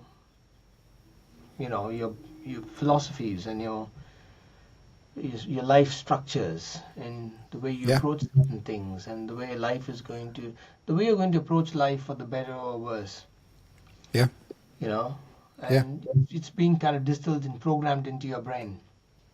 Yep. Then, so yeah, and so when I left in 2001, I didn't want to, but I think I left something massive, Yeah. which continued to then, Yeah. go on for 5 years after I left, Yeah. 6 years. Oh, really? Yeah. Yeah, and then just came bang to immediate halt in So how 2006. was it? I know you don't have much time, Bobby, but I want to quickly touch on. If you can go Oh through yeah, anything, I've got none. Yeah, you sweet. can drop this down to whatever you want, but yeah, I've got. Oh no, I don't edit. I just put the whole My thing morning up. is yours. I think people are going to get bored after the first So 2 hours, but I definitely want to talk about the logo on your shirt, but not yet. okay, that's fine. Yeah. But I'm really curious. So when you moved to Melbourne, was it? How how did you manage to get into the music industry? And I've kind of seen your videos and watched you over on Instagram, and then you slowly got a blue tick, and I knew, okay, Bobby's serious in Melbourne. So was it initially like a struggle to get plugged in there, or was it? Look, I think when I first came to Melbourne, right? First of all, you have to understand, like, I was part of two very, very kind of big pillars of my life professionally. On one hand, I was in this massive rock band with a Yeah. lot of reputation, and people all over the country knew who we were and everything that surrounds that world, right? You have people who are like 23, 24 who are adulated and Paying money to see you guys, dude, can that's be, something. can do what you want and making a lot of Yeah, money and you know have that recognition. Rocks, yeah, I'll use the first term rock star loosely, absolutely. right? But in our minds we were, and even in that of India. But like you said, we were rock stars to a country of 1.2 billion people. Yeah, For us was a very significant thing. So that was happening, all that, right? And then in the other pillar, I was kind of starting to get a lot of um, solid kind of reputation as being a really good recording engineer, kind of mix engineer, not so much a recording engineer, kind of this guy who's like, I was kind of really focused and dedicated to that craft. Yeah. And, I was good at what I did. I was working with some amazing people at the time. And first of all, with the previous studio, Audio Media, I'd worked, it was a very small studio, right? But the guy, Selva, who owned the studio, he was a musician in the film industry. He knew everyone, like everyone, anyone. He was like Rajnikant's keyboard player, right? Before he Dang. decided to start his own studio. So he knew everybody.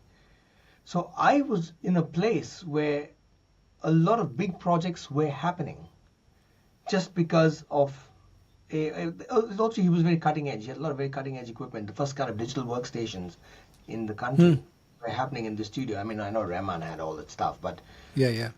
we were one of the first few studios in India that had like Pro Tools and Cubase and Logic and all this digital editing stuff and digital mixes and like so, and a combination of that and the fact that this guy knew the network, he was able to draw. And so I was like working with I've recorded some of the biggest singers in that country, man. Like people like, Hariharan, people like, Dang. like I'm talking about some of the biggest musicians Yeah. and singers and, Zakir Hussain. Like I'm talking, like this is, Did you get to record Remo at that point in time or work with him? Remo happened then. Yeah, Remo happened then. So Remo Oh, Fernandez. really?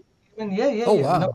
we're still good friends. He's like on my Facebook. Yeah. I message each other. Yeah. So yeah, but all these big projects, man, like, and I was like, oh wow, like Paul used to come in and we used to do all this advertising stuff that Paul used to bring in and music albums because indie pop was big in at the time. So all these big Yeah. artists for, Magnus Sound projects, Sony projects, all these big album projects, recording, mixing, like, Dang. like all this stuff was happening. I like working 12 hours, like I'd work till 3 in the morning, go because could walk back home, go back sleep, come back at 8 in the morning. It was like amazing, like all this Dude. was happening, and and then of course I worked, yeah. So then film projects, big film project. I remember Hayram, one of the biggest film projects of the time. Rahman was doing the soundtrack but the songs were being done by El Subramaniam in our studio. So El Oh, Subramaniam really? was sitting next to me, and Rahman used to come and visit the studio, and like there'd be just late night, 2 in the morning. Rahman would rock up in his car and have the car waiting outside, and he'd come in, and there's just like 4 people in this room, myself, Sandima, and he'd be talking. He'd come to meet El Subramaniam, of course, renowned violinist, award-winning violin player. Huh. All this was like, but it was so much of it was happening that it was all like day to day. Then I moved on and started working with Sandeep Chawda, another visionary for the time. Dang. Yeah. Sandeep Chawda was like this guy who was bringing all these intricate jazz, beautifully textural, complex musical arrangements into the Hindi film industry, which was, Yeah. I mean, Rahman was doing that as well, but this guy was, Yeah. his influences were Yeah. Coltrane and, all these. He got famous really quickly for his work Yeah, as but well. he had serious musical chops, Yeah. Sandeep. So he was doing music projects and films at the same time. So I was in his music project kind of team, and I used to work in his house. So we had this little studio at home where we would sit together at like 4 in the morning and just like work on ideas and loops and all this new software and down past BGP, Golden Beach. Yeah. Yeah. He had this house, this mansion that I used to go and live there for like a week because it was too far to shuttle between Nungambakam and But then I was working on projects with like Alicia Chinay. Like Alicia used to come and live there for like a week while we were working on her album. So he'd go to the other studio where his film project, and Jim was working with him, Jim Satya and all these. He was working on the big, the big money spinning projects. Yeah. And I was working with him on all these album things, and then Remo, when I was still just before that, Remo had come down because he wanted to get some mastering done, and I met Remo and we got along really well. We became really good friends at the time, and Remo said, "Can you come help me set up my studio in Goa?"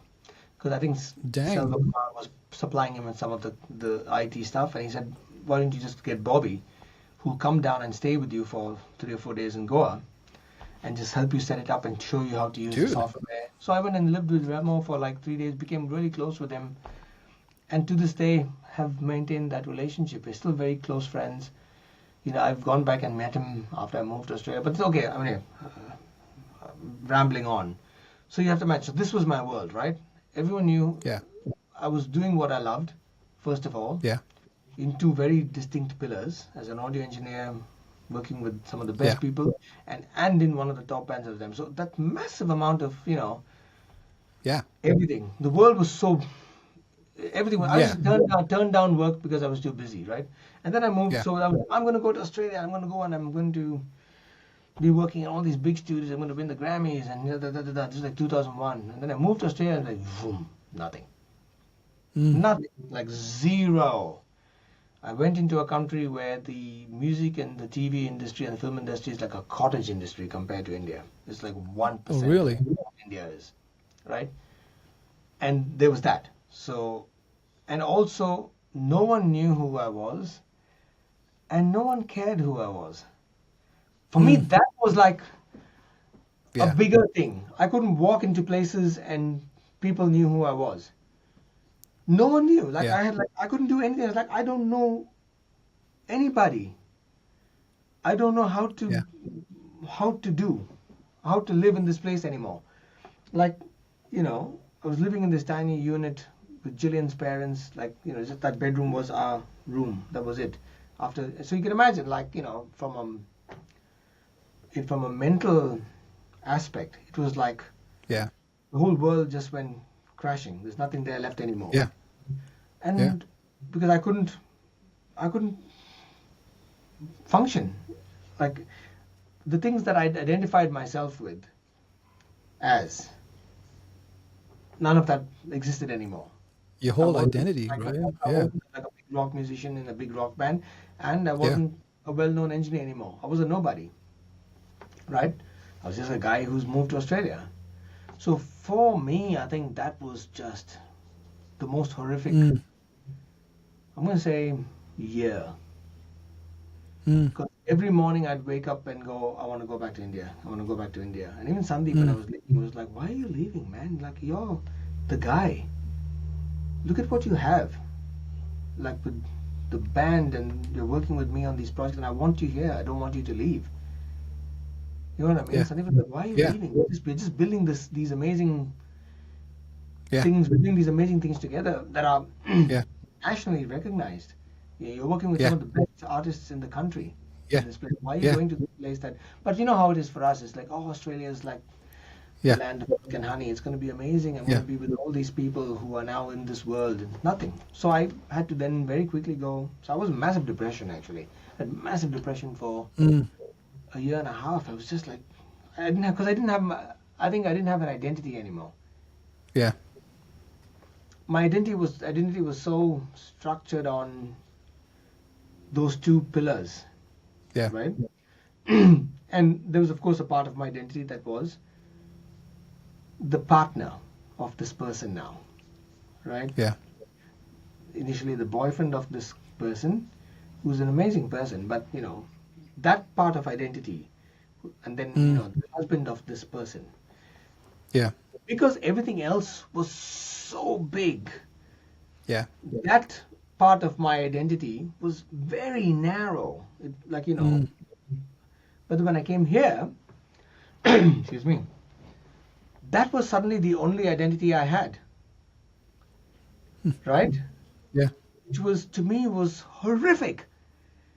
Like, I'm not saying that to Yeah. negate the importance of that identity, Yeah. right? But just from this massive world of suddenly, excuse me, suddenly I went back to like, ninth grade Bobby. Mentally. Like, I have no identity anymore. I'm like a nobody here. I completely had to go like, and you can't be bombastic like Madras, Moksha Bobby or Yeah. that you can't. I couldn't do that. I Yeah. couldn't walk into a room and everyone knew, oh my God, Yeah. like Yeah. Elvis has entered the building. In my mind, at least, right? I mean, that's kind of how it was, man. Like, when we Yeah. entered, like, especially if two or more of us entered an event at the same time. Yeah. It was crazy. Like if Christy and myself or Leon would enter a place, or Christy and myself or Leon and myself would enter a room, it would the room would notice. Yeah. Heck yeah. You know what I mean? Yeah. And Dude, in the engineering, I can you know tell what I you, even though we went to school, yeah, even though we went to school together and we knew each other, but then we kind of parted ways. Like you got busy and I was busy.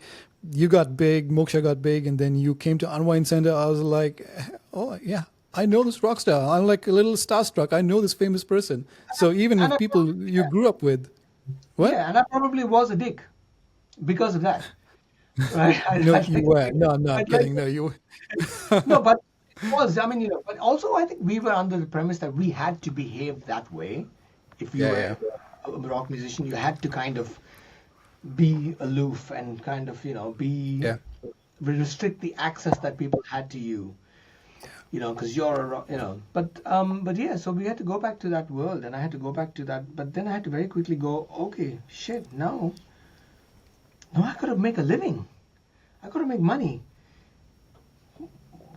What am I gonna do? Like I tried for a year. I was like, oh, and this was how desperate I was. I went into. I realized we're just walking down the market in my local area that we lived in, right? The little suburb that we moved to St. Albans, just a little suburb in Melbourne. Nothing, I walked in. There was a little music shop. I was like, Mm, mm, it would have been twice the size of this room, a little bigger. But he had a few guitars, and he had a little thing, and he had strings, and he had. It's like, oh wow, look mm, at the guitars, and I want to get a guitar.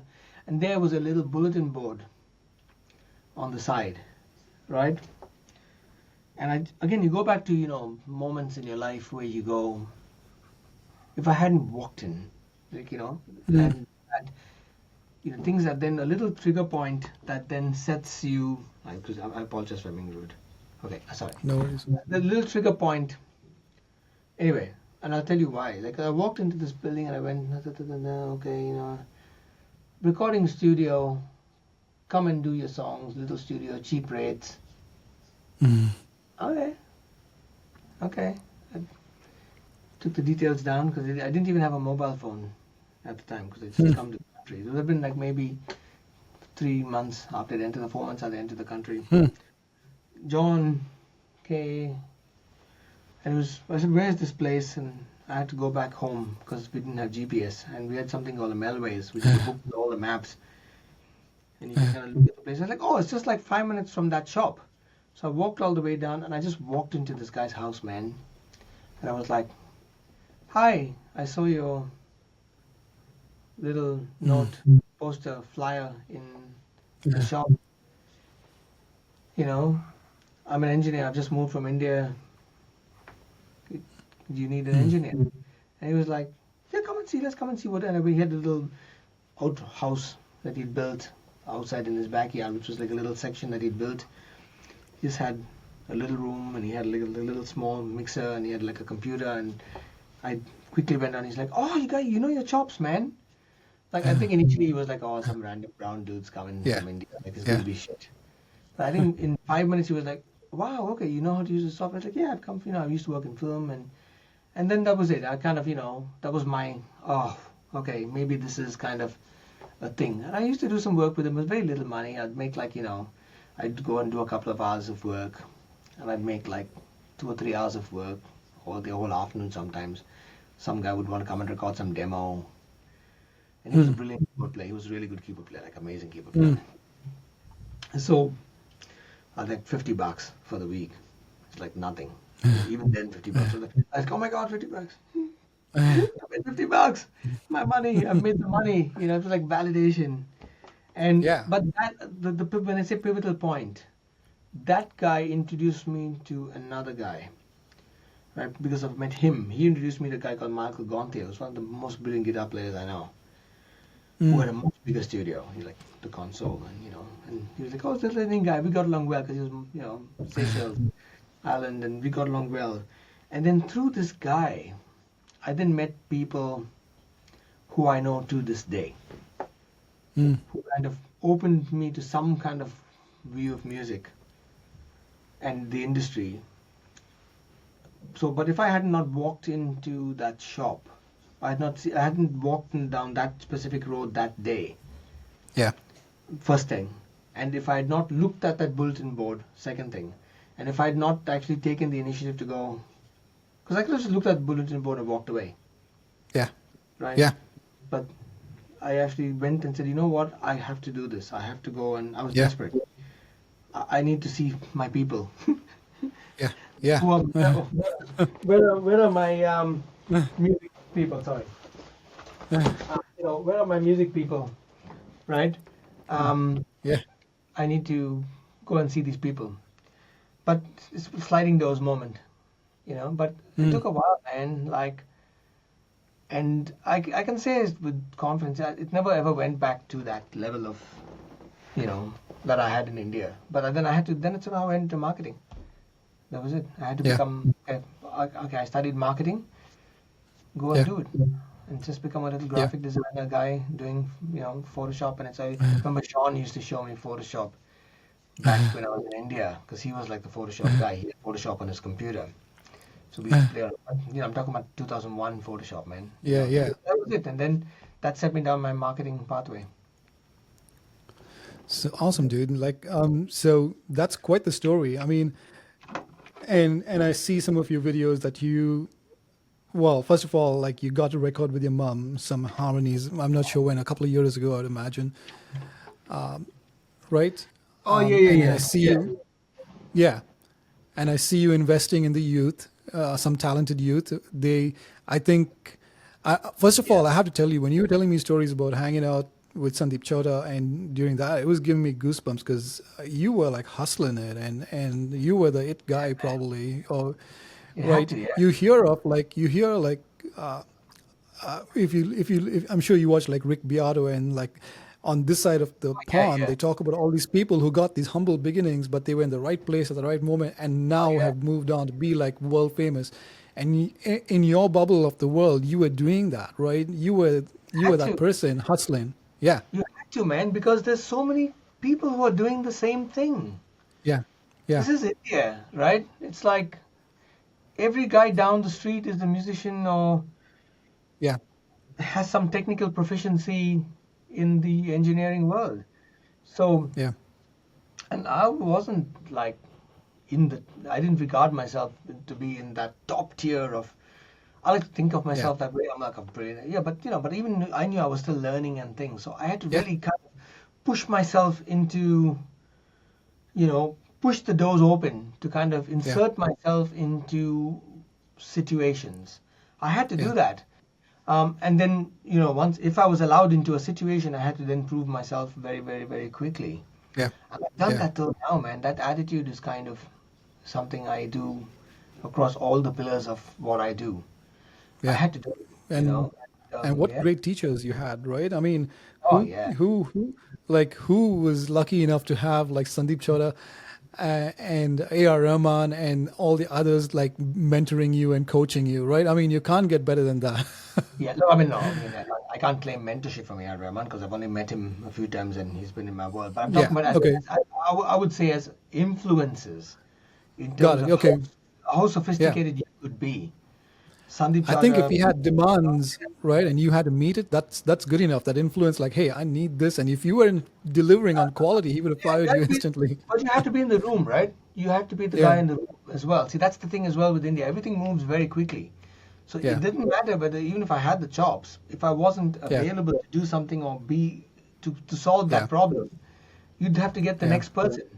So you had Yeah. to make sure you were going to be in that room.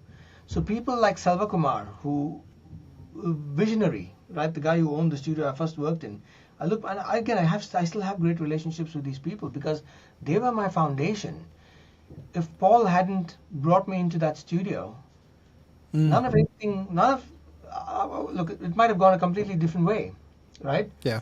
So people who trusted me enough, that's the thing, man. People like Paul Jacob and Yeah. Selva who trusted me to do what I was going to do, right? Yes, okay, I Yeah. might have proven to an extent that I had the aptitude and some ability. Yeah. But Salkamar, I look back at him now and go, man, these guys had some, they took some risks, you know? Yeah.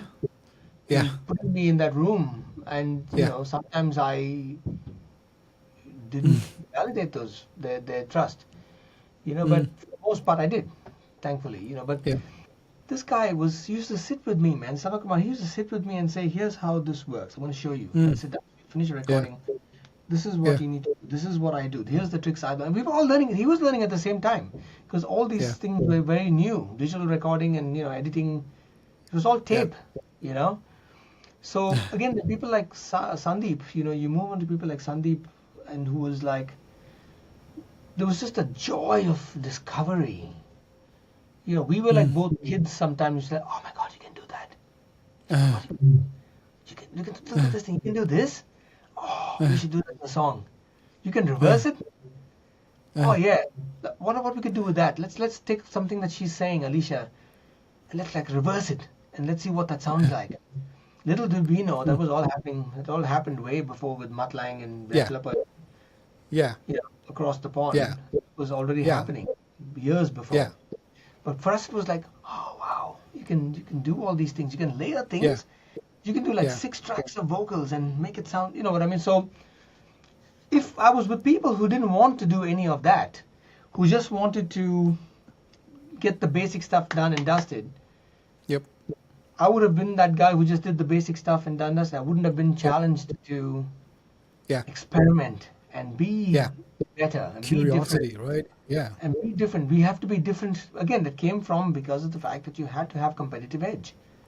Yeah. If you weren't Yeah. different enough, Sandeep had that reputation of, you knew he was going to bring some really cool stuff to the table. Yeah. And So, so yeah, you've been around some people who could literally write books, right? So, and you as being a reader, do you still read a lot? not as much. No, no, Yeah. I regret But that. what are some traits? Like I love reading books. I recently, and I would recommend this book if you want to pick up a book. It's called Unreasonable Hospitality. Yep. It's just how people treat people with humility and humbleness and giving more of themselves and just serving.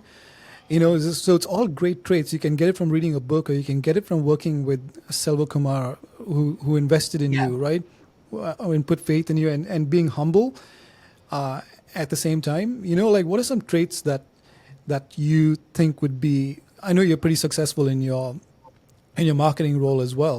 Like what are some traits that make a person not to be successful, but is just a good person in business and in life, that naturally success would come to, right? It's I think humility is good, right? Is a good trait. But what else did you pick up on, and that you from all these people that you use in your business world?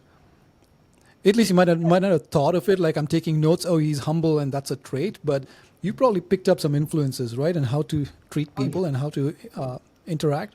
Yeah, for sure, man. Look, you're right. I think you always, you can either get instilled into yourself based on the example that has been set for you, right, to you, with you, or it could be, I had such a horrific experience that I'm going to try to not be that person, Yeah, right? And sometimes it's a bit of both as well.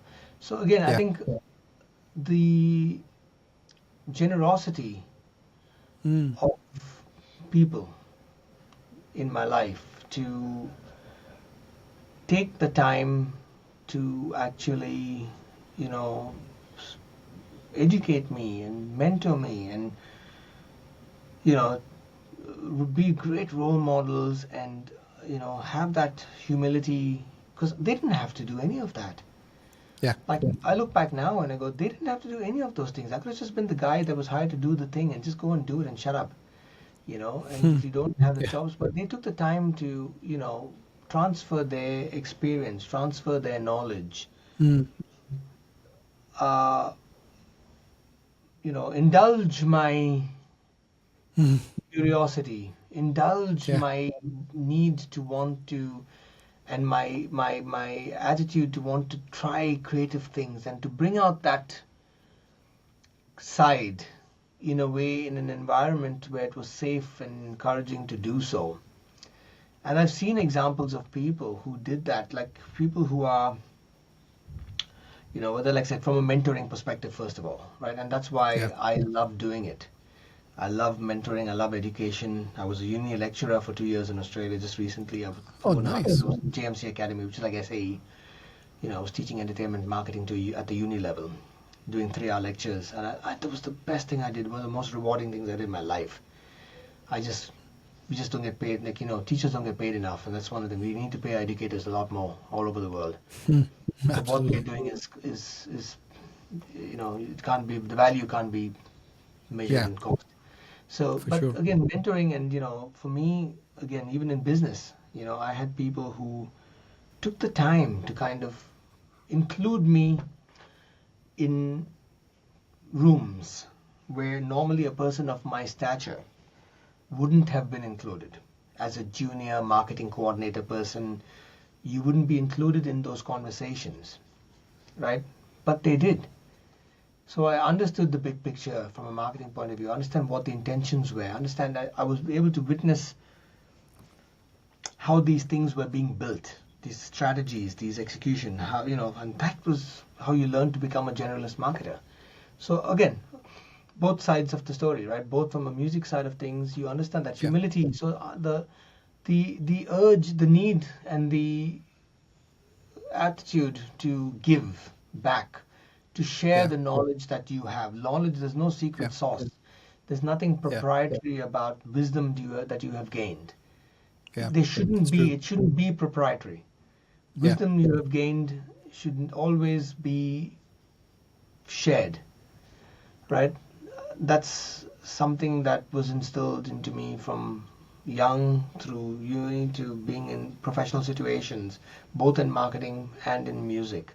And I've always held that meant that, do it. So when I again teach, and even in the teams as a marketing leader, when I built teams and I brought people into teams, I've always maintained that attitude. I'm going to tell you why I'm doing things. Come in and be in this meeting with me.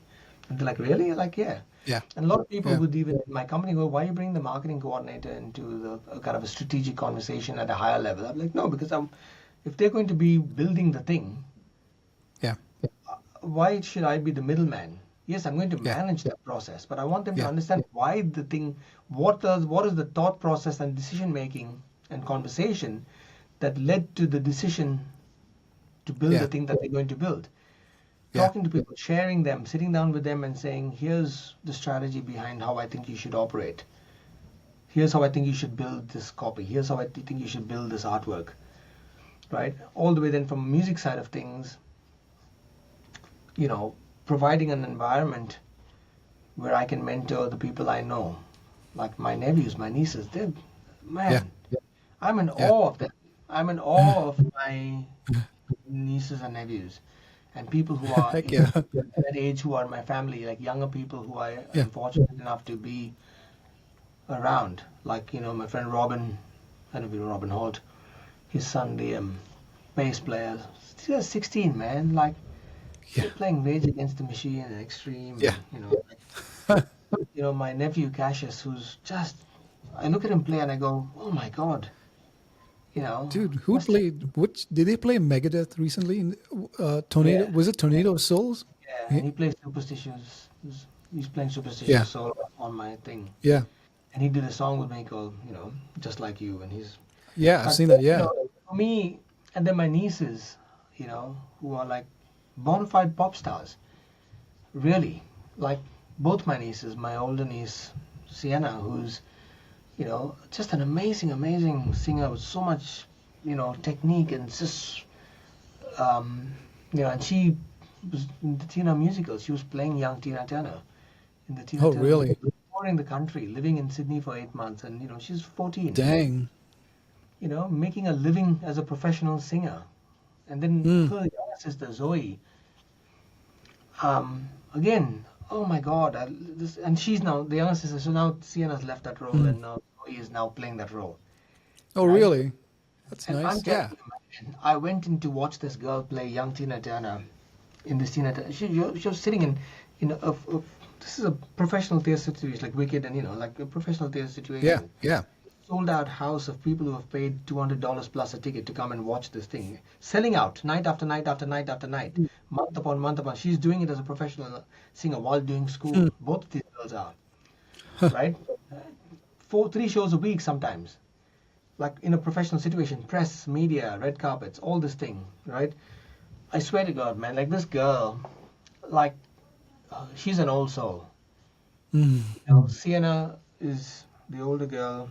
Like she is technically amazingly professional, beautiful, technique and the way she can interpret a song.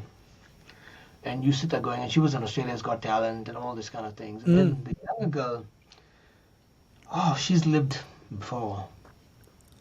That's all I can say. She's been on this planet like a couple of times. If you believe in that kind of thing.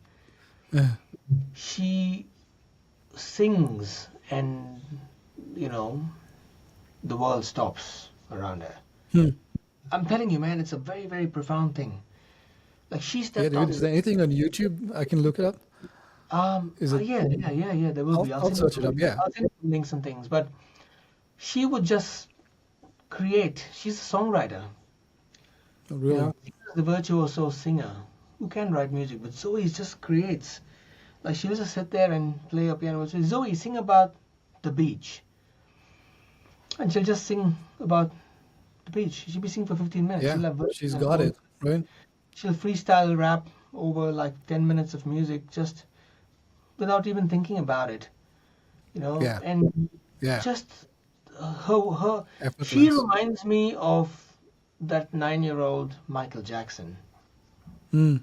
Like, not talking about technical proficiency, just where you go, Yeah.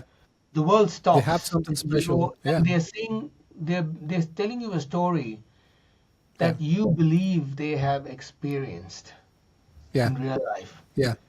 Yeah. And she got on stage. There's a scene that just, you can use as much of this as you want. Of course, we're rambling on, but we went to watch her play this big role for the first time. Young Tina Turner, Anna Mae, right? What Tina Turner's actual name is, Anna Mae. And there's this scene in this musical, like this 3-hour musical, where Tina Turner is she's about to do something quite major. She's already established as Tina Turner, and she's having this inner dialogue with herself as a child because she has conflict. And there's the scene where excuse me, she's talking to her inner child, but so Zoe is also on stage, being the voice of her inner child talking back to her. Oh my God, man, I'm telling you, my hair was standing up when she's singing to Tina, and she's saying, everything's going to be okay. Everything's going to be okay. I was like, oh my God, this girl is going to be something else. She is going to be the biggest thing, just that way of that energy she was giving out. Like, I looked at Jillian, who was next to me, and I went, this is like, it's emotional, man. Like, Yeah. I was like, oh my God, this is like, I get to be in this girl's world. Yeah. For me, Yeah. that's Yeah. a privilege.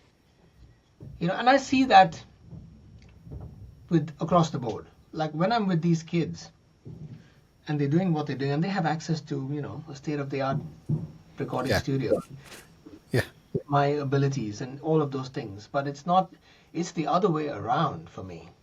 It's like, oh my God, I get to be in their world. Yeah. That's the important thing for me. That's more of the joy than anything that they might be getting from me. Yeah. I see it that way, Yeah. from a Yeah. mentorship perspective. For sure. Yeah. Even with the education, when I was lecturing people, like kids, I say kids, they're 18 years, 19 years, university. I used to be in that room and there'd be like 20 of these people and I'd be talking about marketing for 3 hours. 3 hours. And the lectures used to be. For me, it was always like, how amazing is it that I get to be in their world? These are that this generation is going to change the world, right? Yep. So for me to be part of hopefully what is building their foundation, Yeah. I'm going to influence how they change the world. I think, and I Yeah. suppose all teachers feel this way. Yeah. I Yeah. think this is how all educators feel. And for me, that was a wake up call. It's like, and so for me, it was like, oh my God, maybe is this how all teachers feel?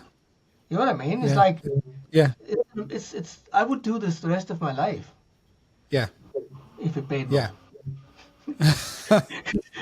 I like buying nice things. But I'm telling you, and you talk about mentorship and you talk about giving back. For me, it's the Yeah. privilege.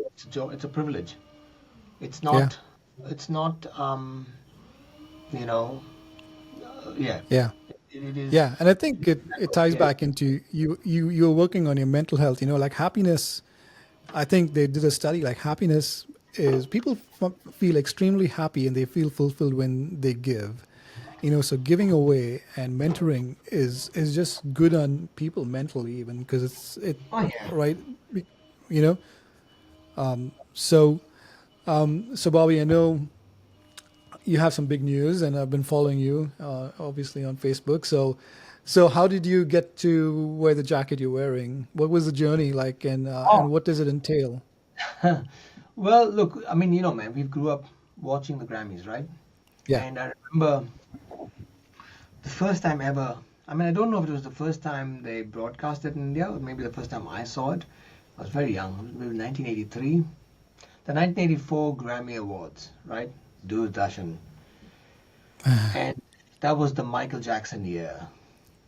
That Yep. was the Michael Jackson year. That was the Thriller Yep. year. And I had this image burnt into my brain of this photograph of Michael Jackson and Quincy Jones, and it's the end of the ceremony.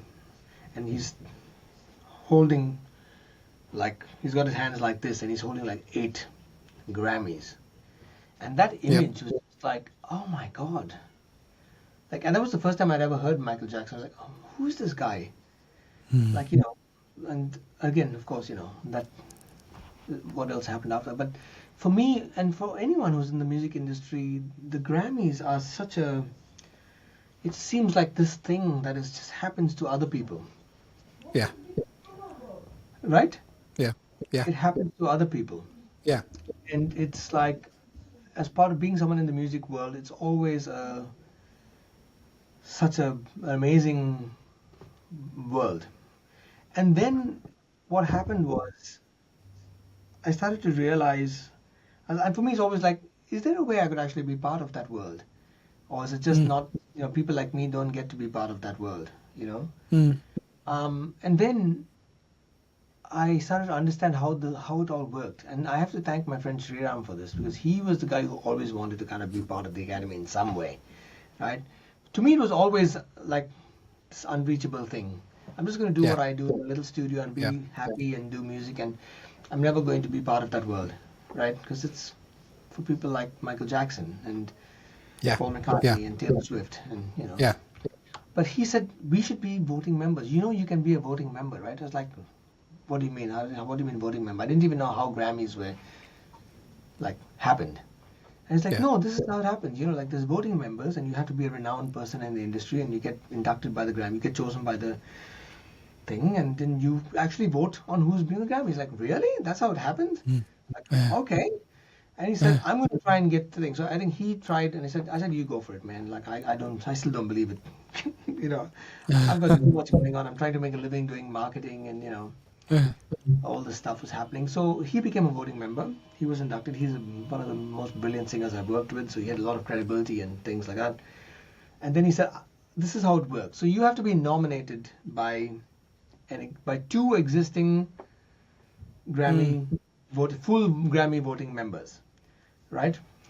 You have to be nominated, and then when you're nominated, you are then screened by the Recording Yep. Academy, and they check you up and they do all your background checks, and they see whether you actually have a reputation enough and you have enough you are of repute and of good standing in the industry. You've Yep. not been involved in some crazy scandals and things and been imprisoned, you have to have been of some good reputation, and you have to have good repute and standing in the industry.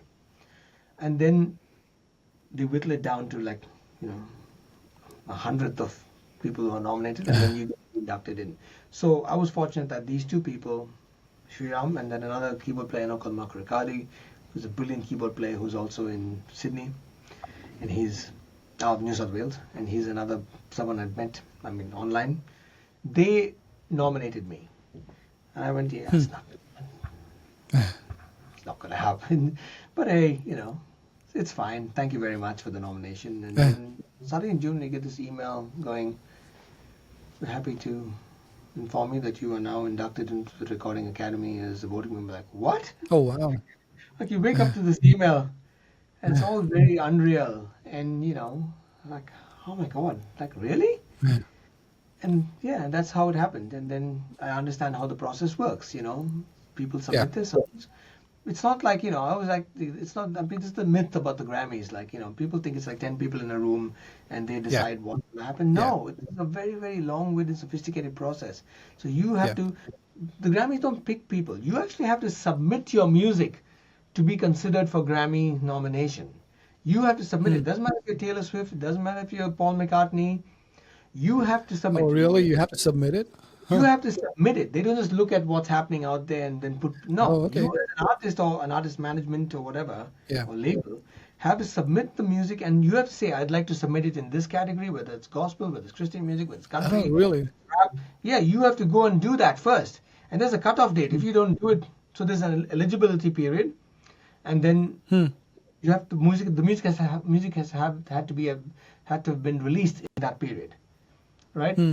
And then you submit it, and then they listen to it, and they make sure it's of quality or whatever it is, and then they'll even may move it into another category if they feel it's not in the category that you think it might be, right? And all that happens. There's a massive team of people in the Grammy Recording Academy, like their team, that does that first, right? And then voting at October.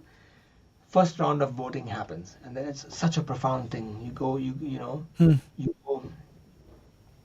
you log into, like, if you have an account, like you have I have a Recording Academy account, and you go there and you see all the details of your membership and any news and information, like a little intranet thing. It's like, it's such a weird thing.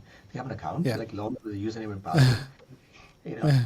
First of all, logging into that for the first time is like a weird experience. It's like, right? Hilarious, man. Like, I was sitting there unreal.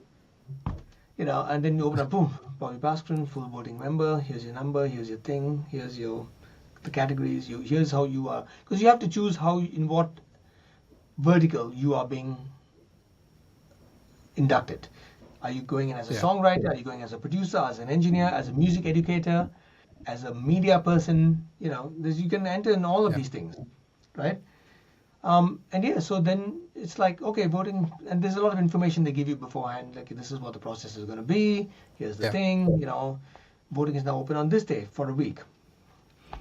And then you have to read about this whole thing, and you have to read this whole thing and watch these videos. First, the CEO, Harvey Mason Jr. of the Recording Academy, there's a lot of information, and like, they tell you, it's like, take this very, very seriously. It's not, what you are doing is a very, very important thing for this industry, and you're reading all this information, you're like, have to let it settle, and like, what you are doing can change somebody's life.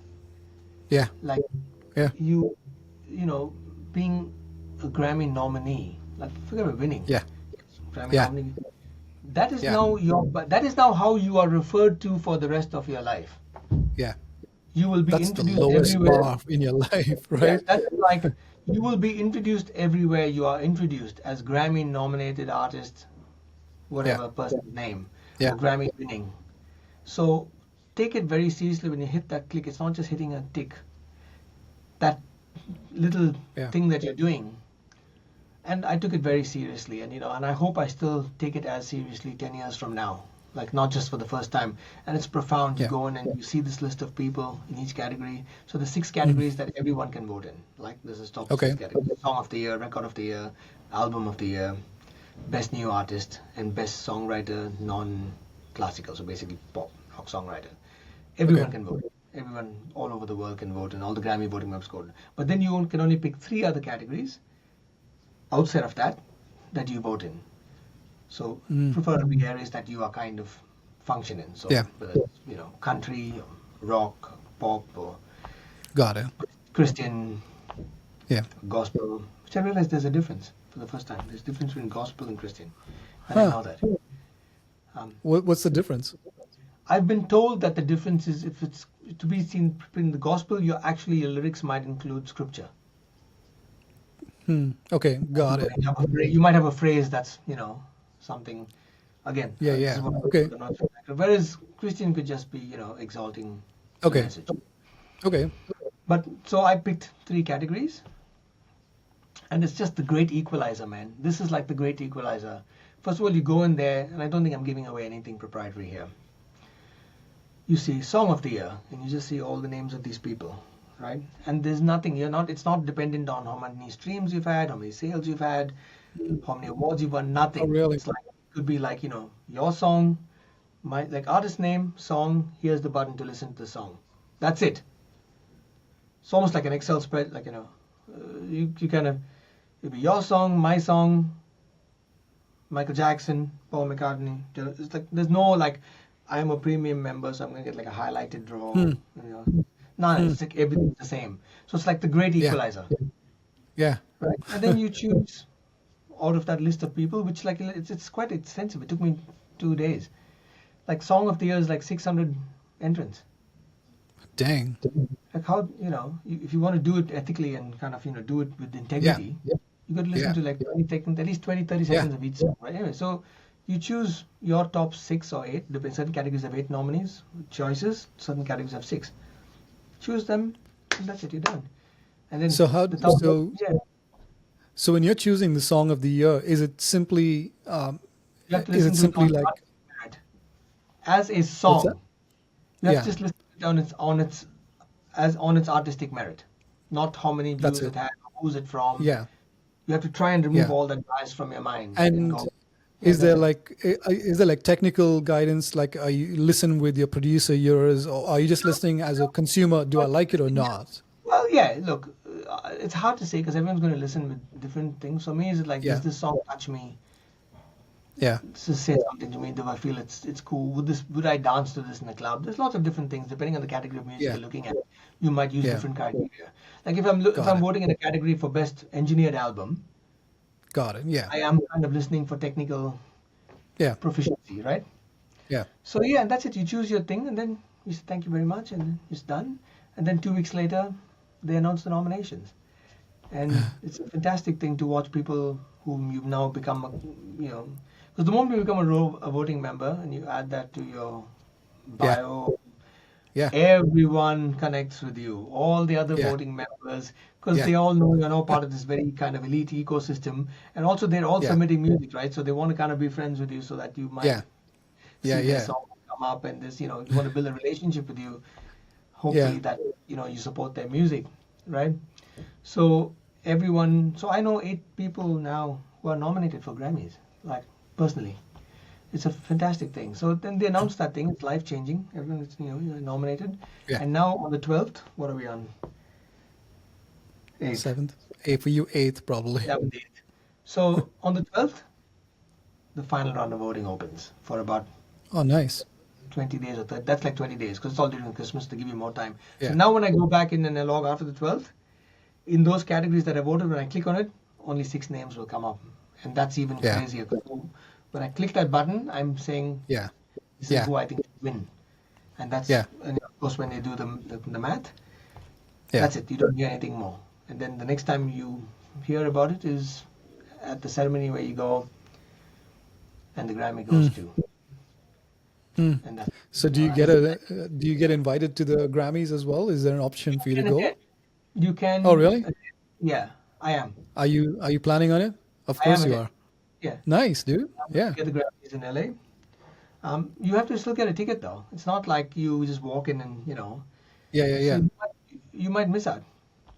So Yeah. it's like going online and getting Coldplay tickets or whatever. You still have Yeah, to be yeah. there. I have to get up at 5 o'clock in the morning, which is Yeah. bloody 10 o'clock, Yeah. Pacific time. previous day, 5 o'clock in the morning, 4:30, set the alarm, get up, and like, and then I know people who didn't get tickets. I know someone who was nominated who didn't get a ticket. Really? If he Dang. wins and they call He's his not name, there. says, well, we'll accept this award on his behalf. So he was like, please, if anyone else has a ticket, because he was trying to do it on his phone and suddenly realized it wasn't working on his phone. Huh. So he had to like drive home, and by the time he got home, he was like, oh no. But yeah, so you have to buy That's tickets to go to Grammys, and like so the that's Grammys crazy. The Grammy they don't offer. care. Like you can be some big guy. Look, I think there's a certain tier of people. I'm sure. Yeah, the Taylor That, Swifts of the that world. 12 rows that you have to buy, the Yeah. first 10 rows, those are all Yeah. invitations. I don't think they're sitting there Yeah. waiting at 5 o'clock in the morning to get their tickets. Yeah. Yeah. Yeah. Taylor Swift is waiting there, like, she's going Yeah. to be there with, Dang, can't go to the Grammy. I didn't press the three button people. on time. Yeah, so there's a certain tier of artist and producer and industry people like Max Martin and all these people, Jack Antonoff, all Yeah. these producers who are orchestra, who are like, Yeah. in their top of their game for L. I'm pretty Yeah. sure they're going to be there Yeah. anyway. Right. So, Yeah. but it's an amazing thing, man. Like being part of this, the Recording Academy, and you can see I very proudly wear the merch. 'Cause Yeah. why not? It's it's a Yeah. thing. Something else as well. I'm not actually wearing all the merch.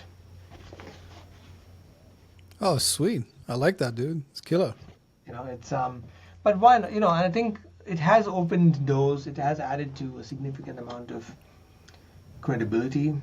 And Yeah. also, there's two layers to this. So yes, I am a voting member of the Grammys, of the Recording Academy, but now I've also been selected to be a Grammy mentor. Mm. This is again that I think I'm the only person in Australia who's actually been selected by the Recording Academy to be a mentor. So they Grammy you. So you see, the Grammy Awards is only one of the things that the Recording Academy does. I mean, of course, it's the pointy end, the shiny end of the pyramid. But underneath that, Yeah. there's a hell of a lot of programs that they run. They use mentorship. They offer sponsorships, college sponsorships. They have education. They have Yeah. advocacy programs to deal with Congress and government to make sure creators' rights are being upheld and changed depending on content consumption platforms. There's all these things that happen. There's workshops. There's Yep. a million things that happen through the year as part of it. And one of them, one big thing that they have is called Grammy U. The letter U, so Grammy University, right? Grammy U. Grammy U is an organization that functions as a part of the Recording Academy that connects up and comers or people in the music industry, both in the artistic and the technical side, and connects them with people who are experienced in those areas Yeah. anywhere around the world. So I'm currently mentoring somebody who's in London. And Oh, she's a nice. singer-songwriter, Oh, that's we cool. have sessions, and I've taken it, I've approached it like I would a uni course. And here are 6 topics, and we can touch on these every.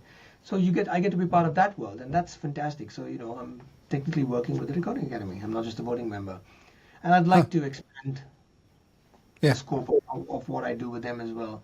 And that's one thing I'm hoping with when I go to LA in Feb. Yeah. Network, hoping dude. Yeah.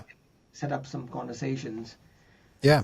allow me to Yeah. bring some of those Grammy activities back to other countries like India and Yeah. Australia, because Yeah. they don't do anything here, right? Yeah.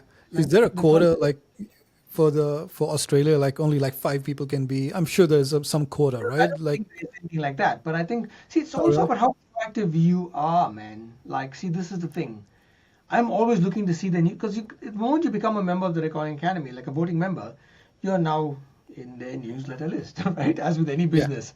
So every Yeah. 2 days, every 2 days, I'm getting something. Here's something that's happening. Like the week after joining, it was like you're invited for, a workshop, songwriting thing, hangout with Green Day in New York. It's like 50 people. Like I'm in Melbourne, Yeah. and half of me was almost, I should just buy a ticket and go. And then a week after that was something with Hanson and Alicia Keys. Like, there's all these, producers. They're all getting involved. Yeah. There's something happening at the Grammy Museum. Someone's going to break down their entire album. Sabrina Carpenter, whatever. They're going to dissect each of the songs and talk about how it was, like, only for people who are in that room. None of that happens in Australia. None of that happens in India. Yeah. Yeah. So I want Yeah. to bring part of the conversation is, how can I be part of it Yeah. a bit more? Because I like that mentorship and administrative Yeah. side and advocacy side. So I want to be Yeah. part of it more. So I'm really, but you have to be proactive. A lot of people, everyone's getting these emails. Yeah. Yeah. Like Yeah. everyone would have gotten the email. Everyone who's a voting member in Australia would have gotten that email saying, "Would you like to be a Grammy mentor? Tell us Yeah. why." Yeah. But Yeah. how many people are going to actually then respond and go, Yeah. "Yes, I want to Yeah. be." You know, Yeah. so I think Yeah. you also have to have a lot of initiative to put, like I Yeah. said, goes For back to sure. that attitude that I had before. You got to see the doors come in front of you, you have to push the door open and Yeah. insert Yeah. yourself into the situation. And some of those situations might come to life and some might not, but you still have to walk through that Yeah. door and put yourself in the Yeah. situation. John, I'm going to pause you for 2 minutes. If it's okay, Sure. are you okay to keep Yeah. thing?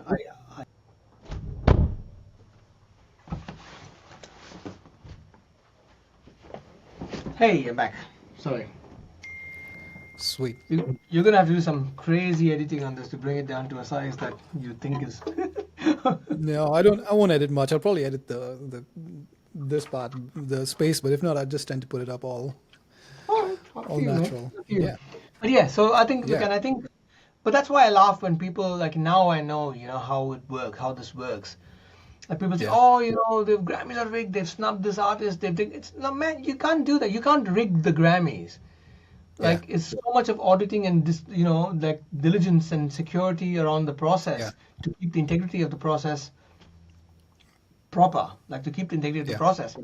So if your favorite artist, regardless of who might be, wasn't Yeah. nominated or was nominated but didn't win, it's not like 10 people in a room deciding Yeah. that. Like, Yeah. it just means that, you know, it wasn't as good as you thought it was, but it's most likely not that. It's like, Yeah. if, if How your many favorite artist, voting members are there oh, there's in the thousands. world? There's a few Oh, really? thousand. Yeah. Yeah. Yeah. Oh, I yeah. don't So know. that's a good sample size, But right? that's what For I it mean. not to be skewed. Yeah. I'm realistically going to say it's anywhere between 5 to 10,000 Oh, wow. all over the world, everywhere. Like I know people in India who are recording voting members as well. Bruce Lee Money, the Sweet. guitar player in India, is a guitar Hmm. not Bruce Lee who you had. Bruce Bruce Lee Lee Money. money. Yeah. Thermal and a He's, quarter, dude. he's a voting member. Yeah, Hmm. he's a voting member as well. I think he was inducted the same year as me. There's people I know in Chennai who are recording, voting members. But so it doesn't work like that. It just means that, and it doesn't mean that the music was bad as well. It just means Yeah. that there was other music also released Yeah. and in the same category Yeah. that more people thought were Yeah. better. That's all it is.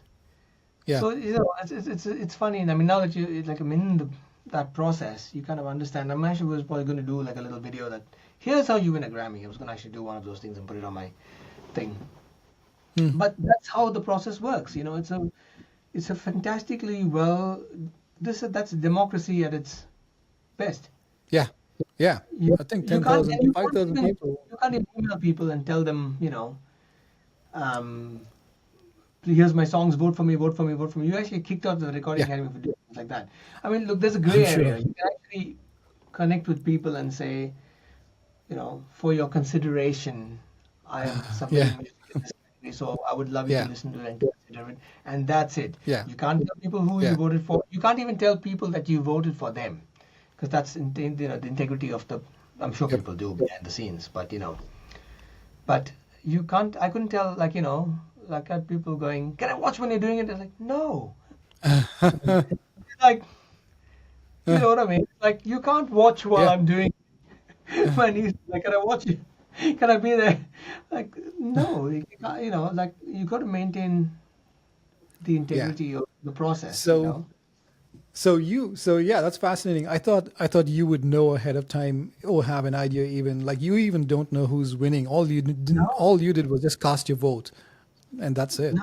So you Yeah. cast your vote for the nominees, and then of course it's just So it's who got the most, so who it's are the top not like six. you can yeah. No. So Yeah. you can't, right? And then even with the winner, Yeah. no, you don't know any of that. It's like Yeah. you're going to hear it for the first time Yeah. on the day as you are, and I can't wait. I'm so excited. It's like, can you imagine being in that room? Yeah. It's such a surreal thing, man. Like I can't Yeah. even imagine it. I've watched it Yeah. for 30 years, Yeah. 35 years. Yeah. What Yeah. now I'm there, like and I'm not. Yeah. It's not just that. It's not just I'm there as a guest. Yeah. I have You're part of contributed to it. deciding Yeah. who's going on stage to pick up that Grammy. Yeah. Yeah. That just blows my mind every time Yeah. I think about it. That it's just unreal. Like even now, Yeah. I can't. Yeah. Awesome, dude. On that note, I think that's a good note to summarize Bobby, right? From that little kid from Royapuram who was judging bands in Jipma. Now he is like casting his vote for like the world's best artists, right? That's quite the journey, dude. And I'm super proud of you. Always impressed by your work, and I'm more impressed in your investment in your coaching and your mentoring with all your nieces and nephews and raising up the next generation, right? Because the artists who you voted for probably will never know you cast the vote, and you were one of the many people who said yes to them. But your nieces and nephews can point to you and say, "Bobby invested in me," right? I So hope so. you're I hope so. changing. That's the only thing I can hope for. It's like Yeah, that's it. Yeah, I can't ask for anything more than that. And yes, like I said, there's a couple of other things that are in the works. yeah, Some yeah, couple of very, very massive things that are in the works right now that I can't share with you, unfortunately. But yeah. when the time comes to get that media attention on them, you're going to be one of the first to know. Sweet, Watch dude. this. I'd love to chat again with you. Yeah. Watch this for next year. Yes. Awesome, That's dude. really Enjoy. What's the plans? No, it's 11 o'clock. You're gonna get some brunch and probably. I probably have like 8 missed text messages from oh, Jillian going, what are you oh, talking like? She's probably like, that boy probably wanted like a half-hour conversation with you. Like, why are you, let him go back to his family. It's like talking. no, dude. That's Yeah, I my think you can energy. get the best Yeah. conversations happen after like 30 minutes. Actually, the first 30 minutes are the You. niceties. I love it, and Yeah, I love it. And I think, first of all, I can just to give you a bit of a wrap up. I suppose, I think thanks very much for having me. It's always fun to kind of talk about what's happening and what you experience and all those topics that you touched on. It's fun to talk about it, but it's also more fun to talk about with someone whom you kind of know well as well. So it's always good to have this thing, and I'm glad you're kind of doing this. It's good fun. But I'm just saying, like, the rambling on comes from ADHD. So it's just crazy. After 49 years of being on this planet, only yeah, 3 months ago I was officially diagnosed with like AUDHD. That's actually yeah. ADHD. So ADHD, but I'm also on the autistic spectrum. So I was like, that explains a lot. like, like if only I knew 15 Yeah, years ago.